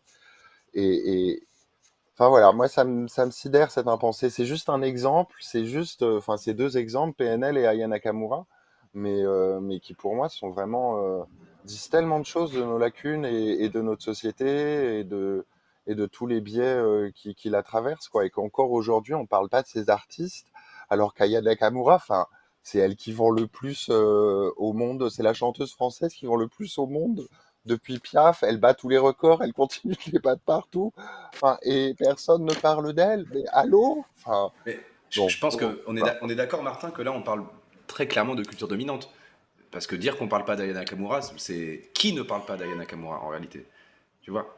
Mm. Traxmac fait ça une sur Exactement. Joule, je le rappelle, donc ça veut dire qu'il y a une presse intello qui parle de. Enfin, intello, excuse-moi bon, si tu prends pas bien. Il y a une presse qui parle de techno, de musique électronique, qui parle de Joule. Il y a plein de gens, il y a plein de journalistes qui n'ont pas forcément les bons habitus, qui ont parlé d'Aya Nakamura. Cela dit, on reproche encore à une certaine presse, dominante pour le coup, de ne pas parler de ces mouvements-là. Après, je pense qu'il y a une Ouais, mais question de. Vas-y, je la t'en prie. dominante est celle juste en dessous aussi, hein, je dirais. Hein. Ouais, peut-être. C'est quand même laborieux en France, hein. C'est là-dessus. Hein. Je vais pas lâcher le mot en R, mais il est quand même bien là présent dans la pièce. Hein. C'est quoi le mot en R? Je suis naïf, moi, excuse-moi. Raciste. Ah, Merde, j'y pensais tu pensais à quoi? à Roquette, la salade. Ouais, c'est hyper bon Voilà. la roquette. Tu me diras, j'ai jamais goûté un raciste, donc je sais pas. Mais... Moi, je sais pas c'est quoi le racisme. Je comprends pas. Hein. Si vous voulez bien que j'enchaîne, Moufette, j'avais des questions pour toi. Vas-y, Notamment parce vas-y. que tu parlais tout à l'heure du fait que tu streams sur Twitch et que c'est une plateforme sur laquelle il y a beaucoup d'engagement. Enfin, pour préciser Ouais. l'engagement, ce que ça veut dire que quel que soit le nombre de personnes qui te regardent ou qui sont spectateurs de ce que tu fais, ils sont actifs, ils commentent, ils peuvent te donner de l'argent aussi en s'abonnant, etc. Mm.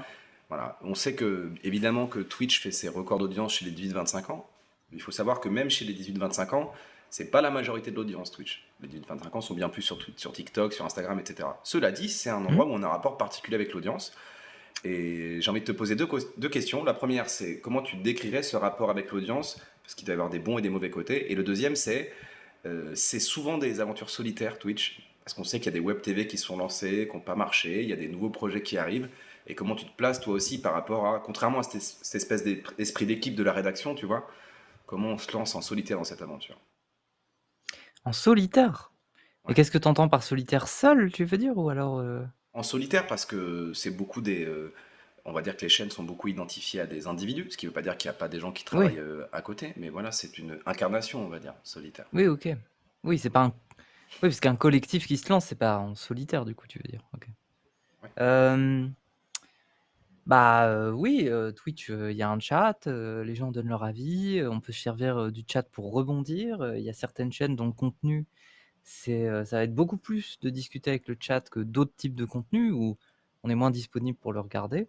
Par exemple, une interview, on peut pas regarder le chat en permanence. On peut avoir une partie à un moment, et c'est quelque chose qui se fait maintenant dans la télé, hein, où on a certains messages qui ont été sélectionnés par quelqu'un, ou alors qu'on sélectionne à la va-vite comme ça quand il défile, pour, pour poser une question à la personne interviewée. Et il y a cette gratification de se dire: «Oh là là, c'est ma question qui a été posée», forcément. Donc oui, ça crée un engagement qui est meilleur. Mais comment dire? Oui, voilà, Twitch, c'est ça. Mais après, là où c'est pas que ça, c'est que c'est aussi le système qui est qu'on on se raid entre chaînes.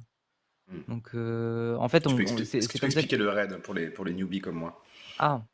Bah, en gros, quand je termine un live, je peux envoyer tout mon public, sur la chaîne de quelqu'un d'autre et leur permettre de découvrir, le travail, le contenu de cette personne. Et c'est comme ça qu'il y a des bulles de solidarité qui finissent par se former sur Twitch.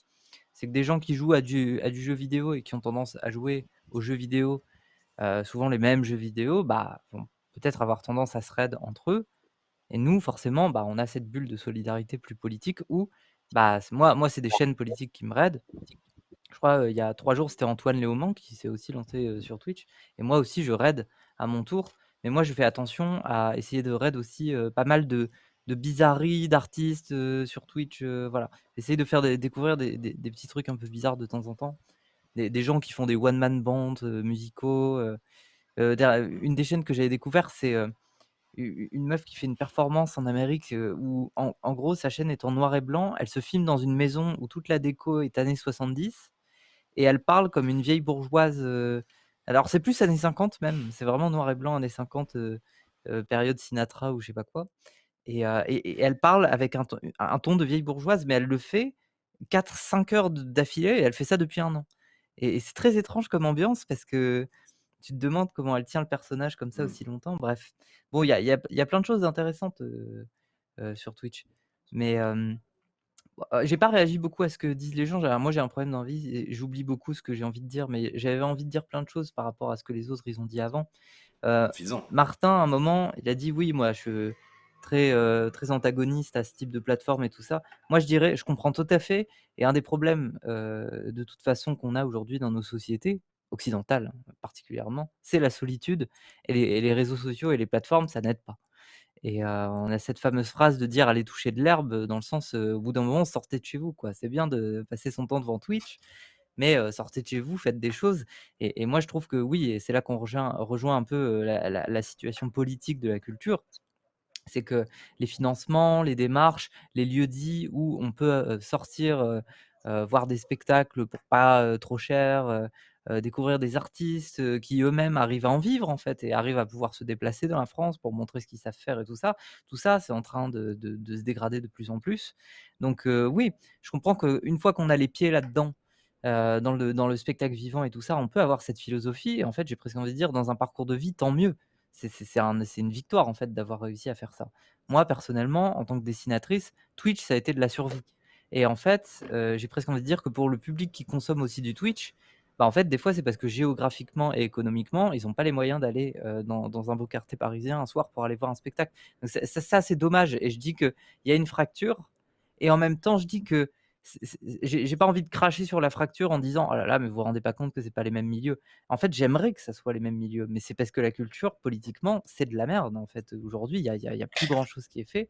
Moi, j'aimerais bien qu'il y ait plus de subventions, à nouveau, plus de collectifs, qui respirent, qui sortent, d'un squat, parce qu'ils essayent de se démerder sans loyer dans un squat, à faire, des bricoles et puis, il y en a beaucoup qui dépriment parce que ça finit pas par faire grand chose. Voilà, ouais, c'est sûr qu'en attendant, Twitch, ce type de plateforme, en tout cas pour des gens comme moi et beaucoup plus pour de l'illustration parce que c'est autre chose que du spectacle vivant. Et moi, c'est sûr que je me suis jeté dans le trou de souris qui était Twitch, parce que j'ai été mise en avant par d'autres streamers, d'autres personnes sur internet qui ont vu mes BD au début, mon travail et qui ont dit: «Ah, c'est génial, allez la suivre».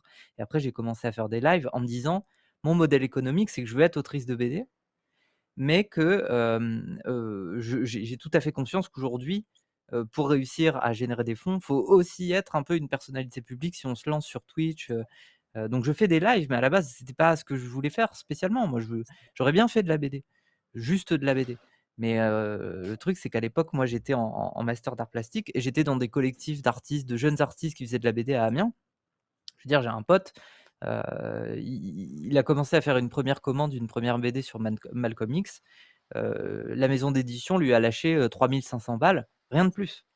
Et tu te démerdes avec ça et donc c'est très, très dur, quoi. J'ai des potes qui ont trimé pendant 3 ans pour sortir une première BD qu'ils auraient pu faire beaucoup plus vite s'ils avaient eu des subventions ou des trucs comme ça et ils travaillaient en call center, pour essayer de sortir sa BD. Bon, c'est difficilement respirable donc j'aurais envie de cracher sur la main qui me nourrit, reste que c'est une main et qu'elle me nourrit.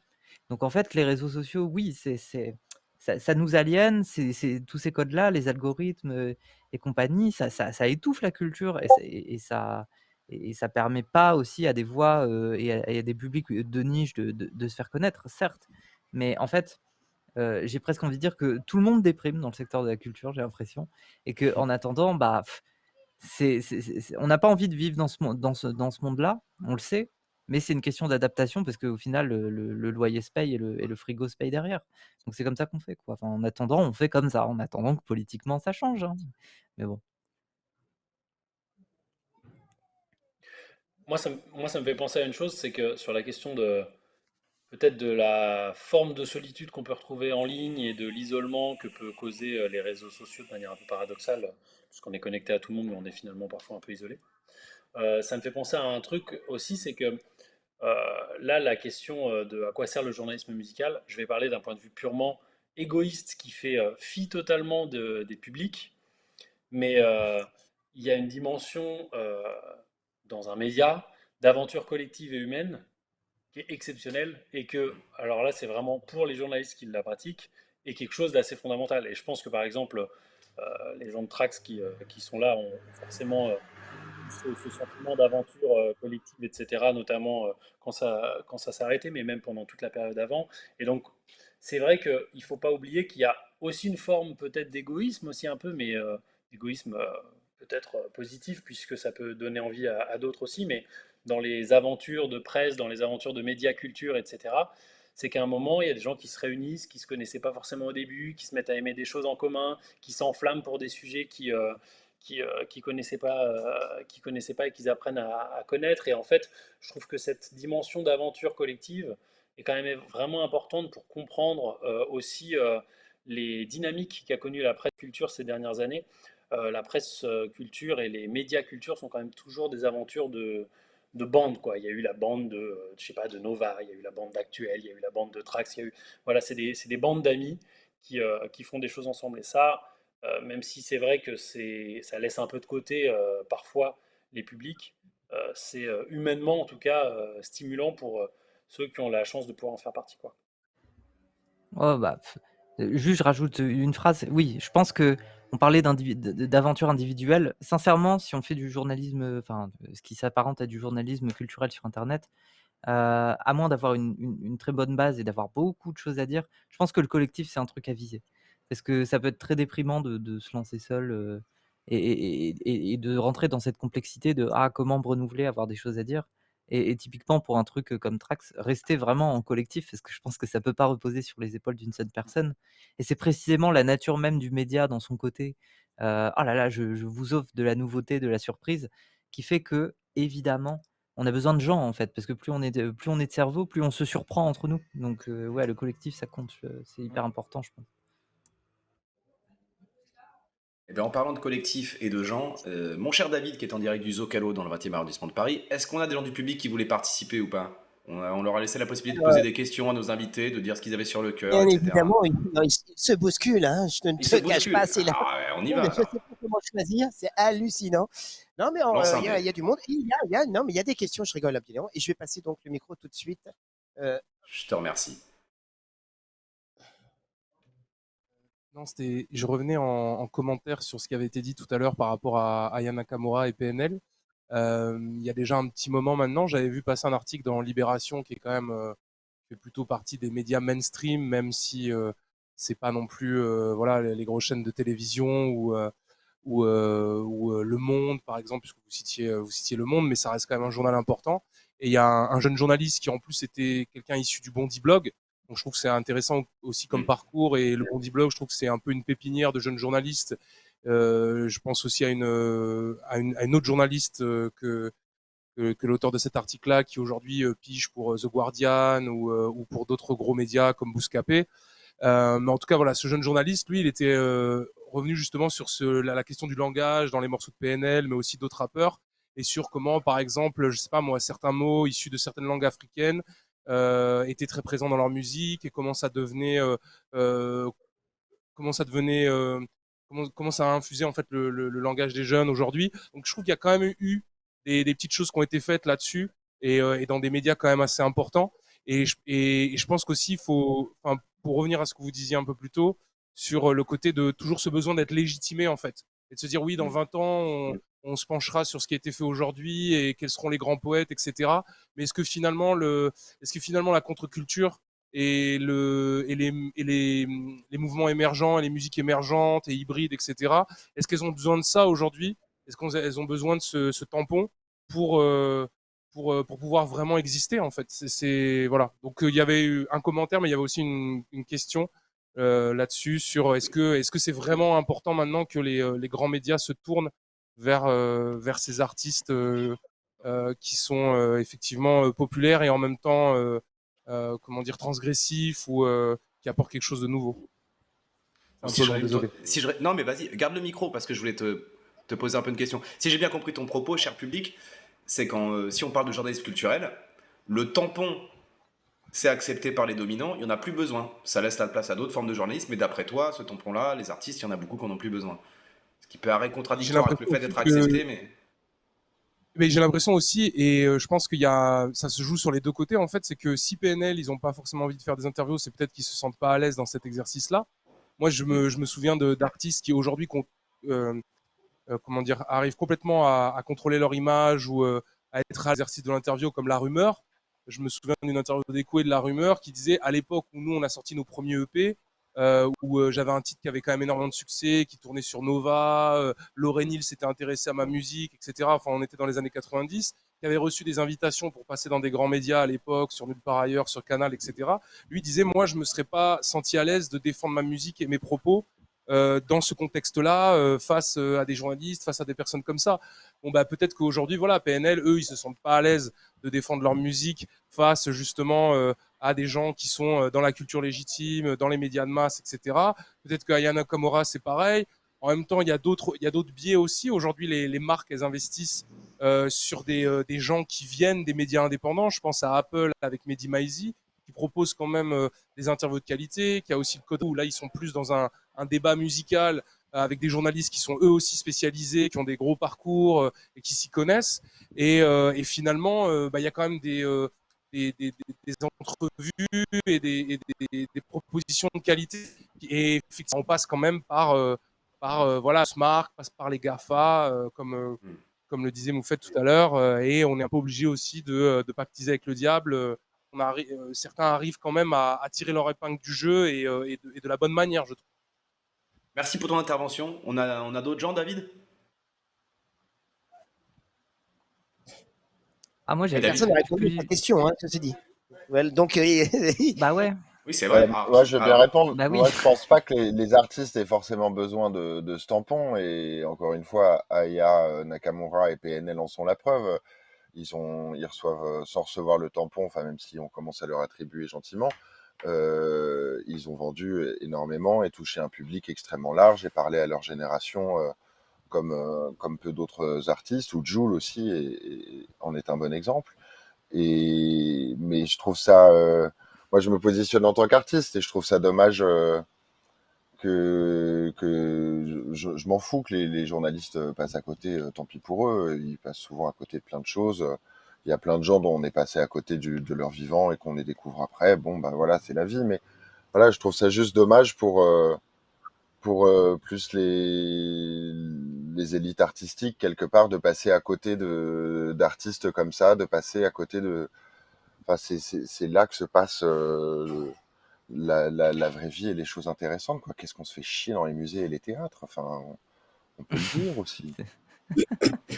Euh, Oui, en fait, parce tu que, voulais Non, enchaîner. enfin, je me permets Mélodie? juste de rebondir Vas-y. sur ce que dit Martin, c'est-à-dire qu'on a parlé effectivement de l'aspect du journalisme et de la manière dont ça peut inspirer les gens, ça peut intéresser même, enfin, ce que ça peut apporter pour le journaliste ou la journaliste en tant que personne, mais on oublie aussi que ça fait partie d'un circuit au sein d'une industrie. C'est-à-dire que toute la question du journalisme musical, c'est pas seulement bon, est-ce que Aya Nakamura elle est légitimée. C'est-à-dire que si Aya Nakamura demain, elle a, je sais pas, elle est en cover de M le magazine du Monde. En fait, malheureusement, ça va jouer sur est-ce qu'on trouve que c'est normal qu'Aya Nakamura puisse prétendre à des prix dans des grandes cérémonies de musique. Et en fait, cette question-là, ça va jouer sur l'argent qu'elle peut obtenir en plus, ça va jouer sur, en fait, ça va jouer sur beaucoup plus de choses que juste, est-ce qu'il y a un journaliste musical du monde qui a trouvé que la musique d'Aya Nakamura était bonne? Et je pense que c'est la conversation qu'on est tous en train d'avoir. C'est pour ça qu'on a eu un nouveau prix qui s'est fait sur la question des musiques urbaines. C'est pour ça qu'on a toutes ces conversations qui se jouent même au cinéma sur qui sont ces gens en fait qui votent pour élire les meilleurs artistes de l'année, les meilleurs ci, les meilleurs ça.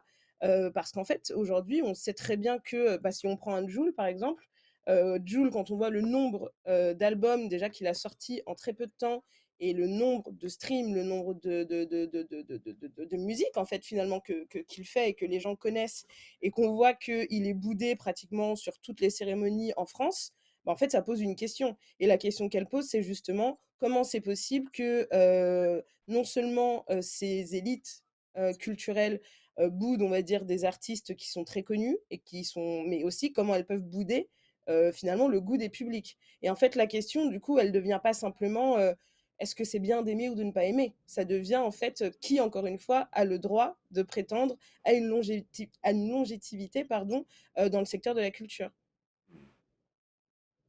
Et il faut aller voir le palmarès des victoires de la musique depuis sa création, hein. C'est un voyage, hein, parmi enfin, c'est un voyage, c'est un voyage. Des chansons de l'année, il y a des choses, on redécouvre des pépites qui nous étaient passées à côté, visiblement. Faut le faire, des artistes, mais qui ont été signés dans des maisons de disques au bon moment et qui ont eu des prix. Ouais. C'est ça. J'imagine qu'il doit y avoir une question de génération qui rentre en jeu et qu'on n'a pas forcément beaucoup à évoquer pour l'instant dans la question du journalisme musical. C'est-à-dire que chaque média, alors vraiment je tire des gros traits, hein, c'est pas toujours comme ça, mais en général chaque gros média naît dans l'élan d'un mouvement culturel, en partie pour le relayer souvent, et après évolue parfois avec ce public-là qui reste quand même le public de tel moment, de tel temps X dans la culture, et donc peut se conforter un peu dans les idées de ce public-là.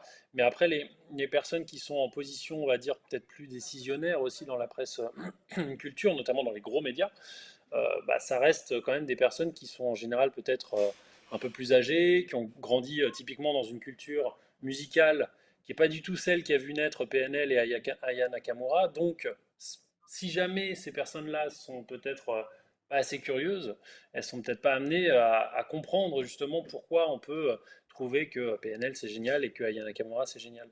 Et je pense que par exemple, beaucoup de gens dans la presse culture aujourd'hui sont pas mal de gens qui sont plus issus de la génération rock et qui ont grandi du coup avec un prisme de lecture de la culture qui vient plutôt du rock.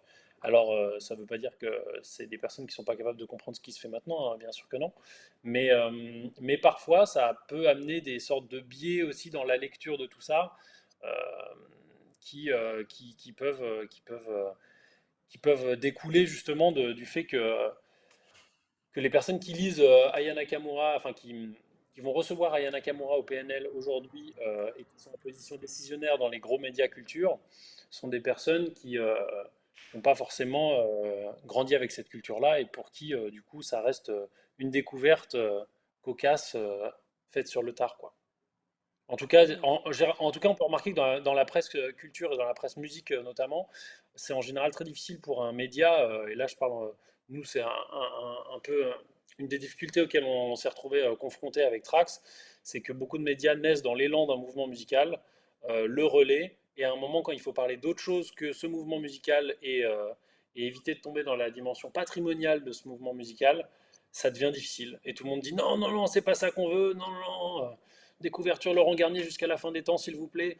Voilà, je caricature un peu, mais il y a un truc un peu comme ça. Et c'est ça qui fait que, vraiment, je les aime beaucoup, il n'y a aucun problème, mais peut-être Rock and Folk va faire des couvertures sur Jimi Hendrix en 2023. Et voilà, on pourrait citer plein d'autres médias musique qui, en fait, ont trouvé leur mouvement musical, le relais, essaient de faire des petits pas de côté parfois pour revenir sur des choses plus d'actualité, mais tout de suite, on dit, le public en général, dit non, ça, c'est pas ça qu'on veut, nous, on veut Jimi Hendrix. Et donc, je pense que typiquement, c'est ça qui fait aussi que parfois, certains médias se disent, oula, on va pas aller mettre Aya Nakamura au PNL, on va se faire défoncer. Nous, Ouais. quand on a fait Joule, on s'est fait Mais après, défoncer, alors vraiment défoncer. mais je trouve aussi, enfin, je sais pas si vous êtes d'accord, enfin, moi j'ai l'impression qu'on est aussi des fois dans une espèce de crise de la curiosité, où c'est-à-dire que on est tellement habitué en fait à avoir ce qu'on aime, que ça soit par le biais des algorithmes ou de la vie de manière générale, qu'on n'accepte plus en fait d'être chamboulé dans nos goûts et dans nos choix.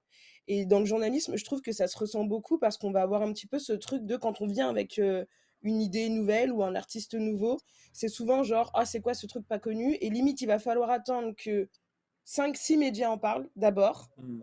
pour qu'ensuite on nous dise ah mais tu m'avais pas parlé de cet artiste, sauf que maintenant déjà tout le monde en a parlé. En fait, on n'accepte plus de prendre entre guillemets un risque et d'être le premier à prendre la parole sur quelque chose en disant bah nous on trouve que c'est cool, qu'est-ce que vous en pensez? Il y a toujours ce truc maintenant de est-ce qu'ils en ont parlé dans ce magazine? Ah bah s'ils en ont pas parlé, peut-être que on va attendre un peu, c'est peut-être un peu trop tôt, un peu trop niche. Alors, à ce sujet, Mélodie, il faut savoir que en fait, c'est vieux comme le monde, malheureusement, cette mécanique.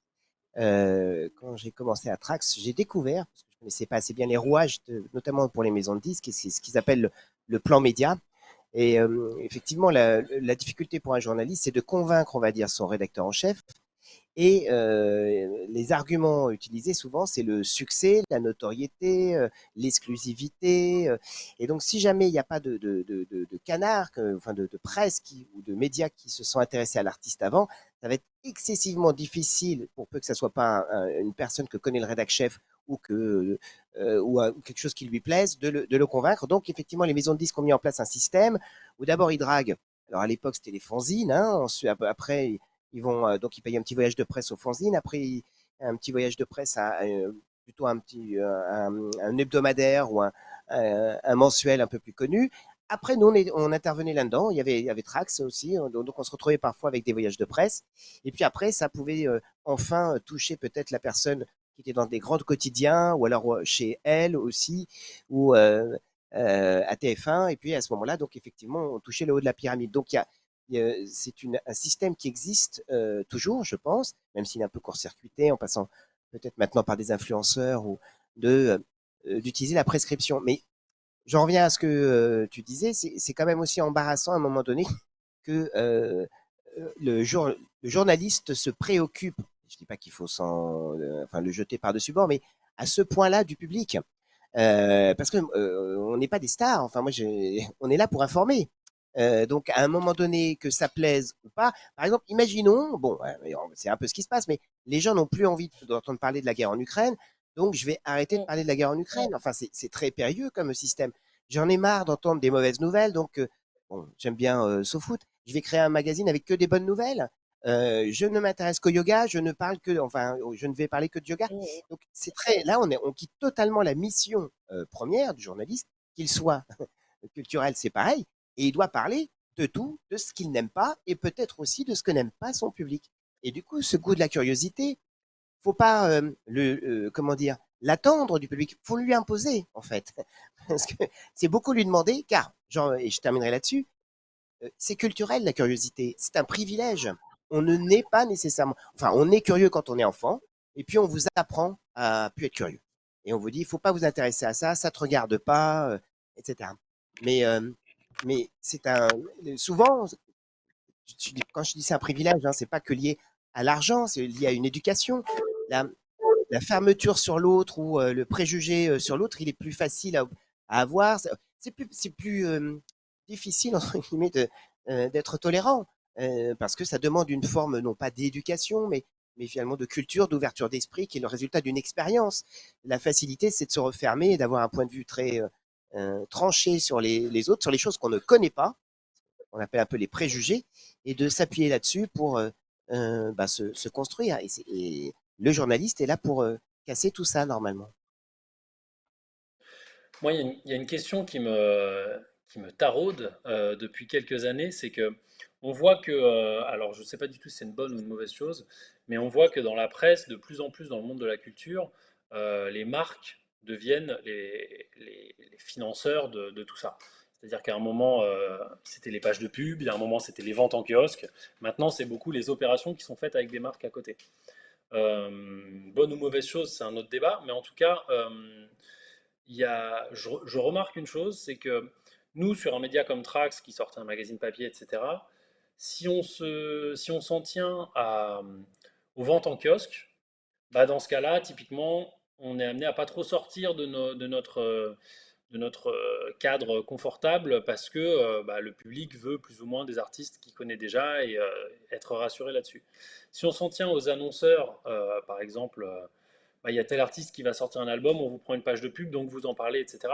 On se retrouve à parler d'artistes que parfois on n'aime pas trop.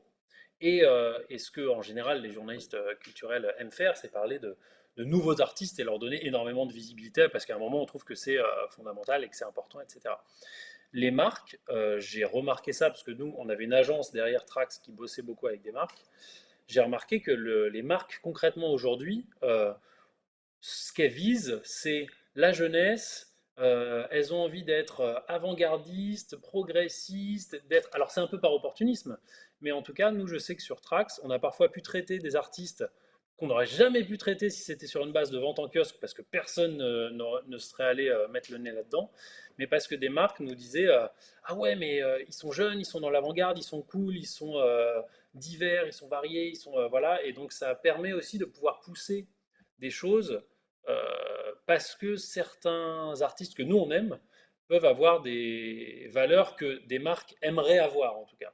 Après, c'est toujours un peu Mm. intéressé, mais je sais que c'est des choses comme ça. Nous, par exemple, on avait fait une couverture euh, sur Arca, qui est une artiste que j'aime beaucoup, qui est une artiste assez expérimentale dans sa musique, etc.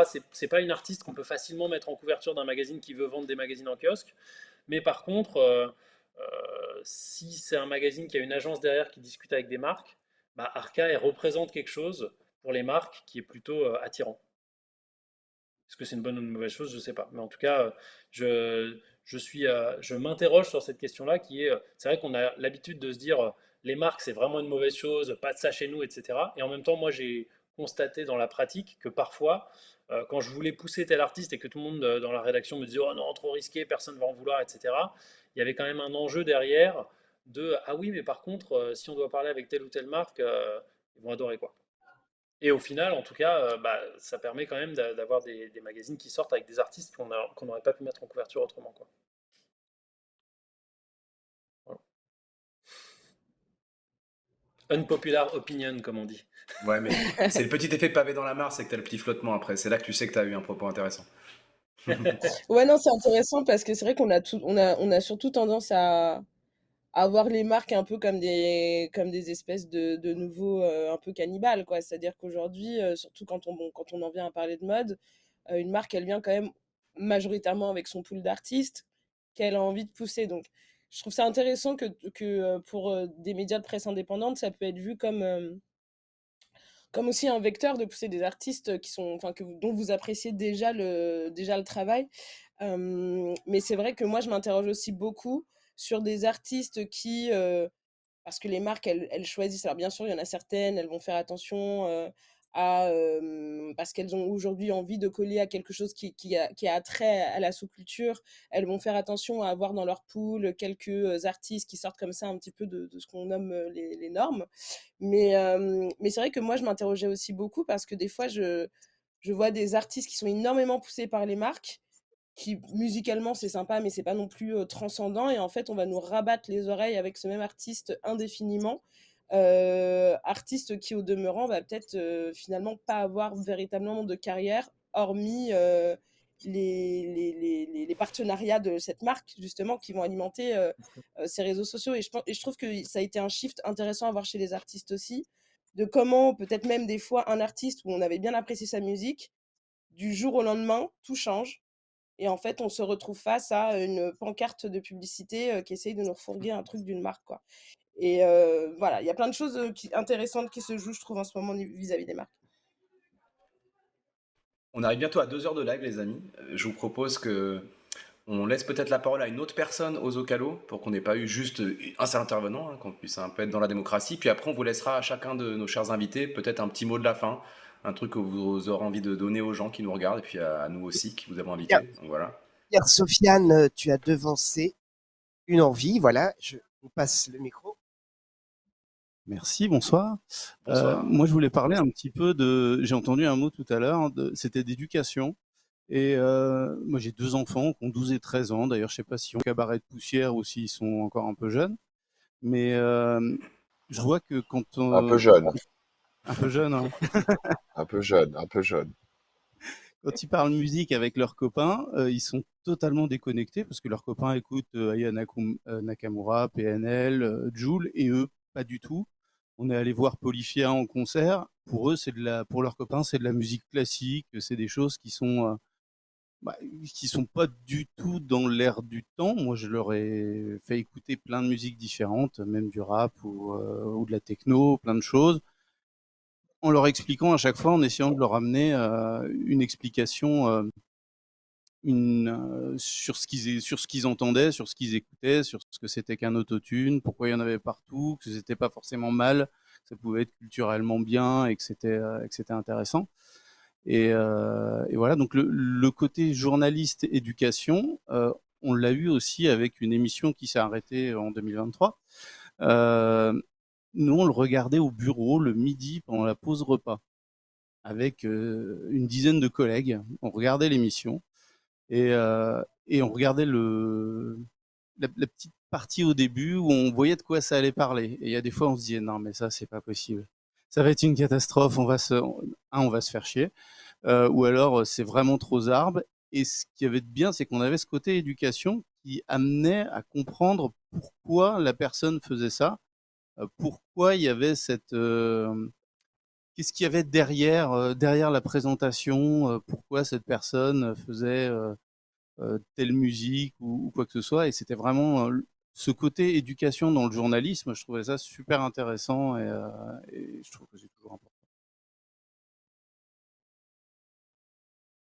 Merci. Il a été rétribué, hein, bien évidemment. Hein, donc, voilà. Oui, parce que l'émission en C'est pas question, du tout c'était Trax, on est spontané, hein. d'accord? On va pas spoiler, c'était Trax l'émission, hein. Ouais. Oui, oui.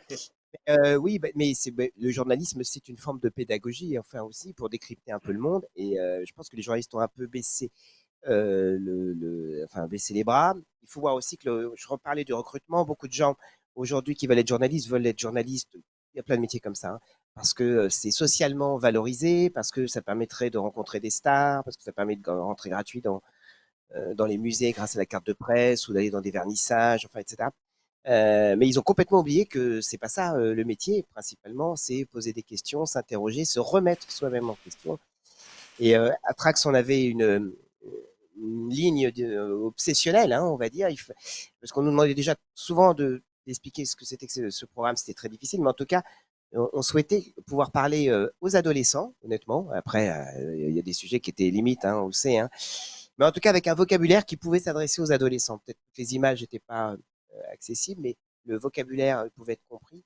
Ne jamais mettre de name dropping ou de référence. Je ne supporte pas, moi, qu'on cite une personne sans savoir sa nationalité, d'où elle vient, si elle est sociologue, je sais pas. Parce que bon, ça c'est un grand truc aussi pour les gens, pour te perdre. Enfin, les bourgeois, ils vont te dire, ils vont te parler de Brahms, et puis tu es obligé de connaître Brahms. C'est pas une évidence. Et puis, effectivement, d'essayer de comprendre ce qu'on ne comprenait pas avec j'aime pas le mot bienveillance, mais en tout cas en se disant, bah tiens, s'il y met autant d'énergie, c'est qu'il doit forcément y avoir quelque chose là-dedans qui m'a échappé. Mais c'est pas lui qui est à côté, c'est moi qui comprends pas, hein. On en revient un peu à ce que je disais avec Ionesco et l'anglais, hein. Un langage qu'on ne comprend pas, ça ne veut pas dire, faut pas le nier, faut pas, et ça veut pas dire qu'il ne veut rien dire. C'est simplement que, bah voilà, il nous manque un peu le dico. Donc, on faisait un peu ce travail de documentation, et on va bien évidemment encore mieux le faire avec plus de liberté, puisque même si on était assez, ben, on se défendait, enfin on défendait notre savoir-faire, mais aussi notre liberté dans cette ancienne émission. On avait aussi quand même pas de la censure, mais des limites. Il y avait des choses qu'on ne pouvait pas faire. Donc aujourd'hui, eh bien, on va pouvoir se lancer à fond les ballons. Voilà, merci. Et j'ai pas eu ton prénom d'ailleurs. Charles, merci Charles. Merci, Mais Charles. ça fait toujours plaisir de savoir que voilà, on était bien compris. Est-ce qu'on a encore une dernière intervention du côté du Zocalo? Bah là, ils ont soif hein, quand même. Hein. Eh oui, mais ça se Moi, comprend, c'est là. premier, hein, j'en Ok. peux plus là. Donc on arrive à la fin. Moi j'aimerais remercier vraiment bah, les gens qui nous ont regardés, les invités, parce que moi je suis hyper fier au nom du collectif bah, d'avoir eu des gens aussi variés et intéressants que vous. J'espère que vous êtes contents de la discussion, parce que bah, moi je l'ai beaucoup apprécié. Voilà, c'est le début de Spark. Et je rappelle, parce qu'il faut le dire, que Spark c'est une campagne de financement participatif qui commence le 5 octobre. On aura besoin de vos pépettes si vous voulez bien nous les donner. Il y a tous les liens sur Twitch pour aller vers la pré-campagne sur KissKissBankBank.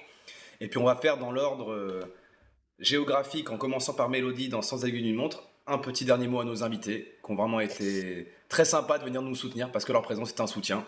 Vas-y Mélodie, on y va. Je sais absolument pas quoi raconter à part, Tu bah, peux rien dire si tu veux. merci de nous avoir écoutés en tout cas et merci de porter de l'intérêt, sur, le journalisme culturel aujourd'hui. Je pense que ce qui est intéressant, ce qui a été intéressant dans la conversation, c'est que à la fois, moi, j'ai pu apprendre plein de choses, sur des pratiques qui sont totalement différentes et sur des points de vue aussi, qui peuvent être différents ou en tout cas qui peuvent être complémentaires aussi. Et voilà, donc c'est super de pouvoir créer ce type de plateforme où on peut échanger et dans le blanc des yeux, l'air de rien. les Ben, invités. c'est ça. Je rappelle que pour lire Mélodie, il faut aller lire le site internet de Marie-Claire et que tu as un bouquin qui s'appelle La mode et politique, publié en 2022 chez Les Insolentes. Merci Mélodie. Martin, à toi. Oula, on Ah, t'entend plus, Martin. Attends. Ça y est, Ah, on j'avais t'entend à éteint nouveau. mon micro. Ben ouais. Et merci beaucoup pour cette invitation, c'était très cool. Et venez au cabaret, venez faire la fête au cabaret, le cabaret de Poussière. On reprend la première semaine d'octobre aux Zèbres de Belleville, du 4 au 7 octobre. La billetterie est ouverte sur Billets Réduc. Vous cherchez cabaret de Poussière Et à partir et de quel venez âge? faire la fête. On est disponible sur le Pass Culture Ah, et je crois qu'on a mis genre 16 ans en limite d'âge, il me semble. Voilà.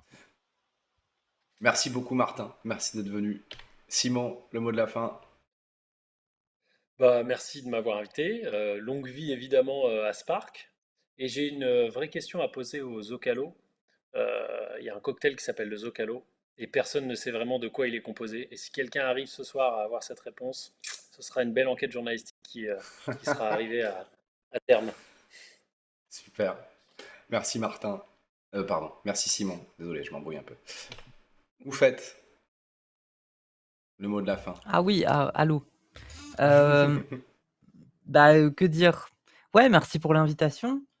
Je vais répéter un peu le truc, mais euh, l'indépendance, c'est bien, hein. Dans le sens où, oui, c'est vrai que dans toutes les discussions il y a eu là sur mais pourquoi il y a une déconnexion, pourquoi le rap, personne n'en parle. Moi, ça m'a fait un peu tiquer, j'ai rien dit, mais j'ai entendu le terme musique émergente en sachant que le rap est déjà dans une méta où il commence à s'essouffler et se tourner plus vers la pop.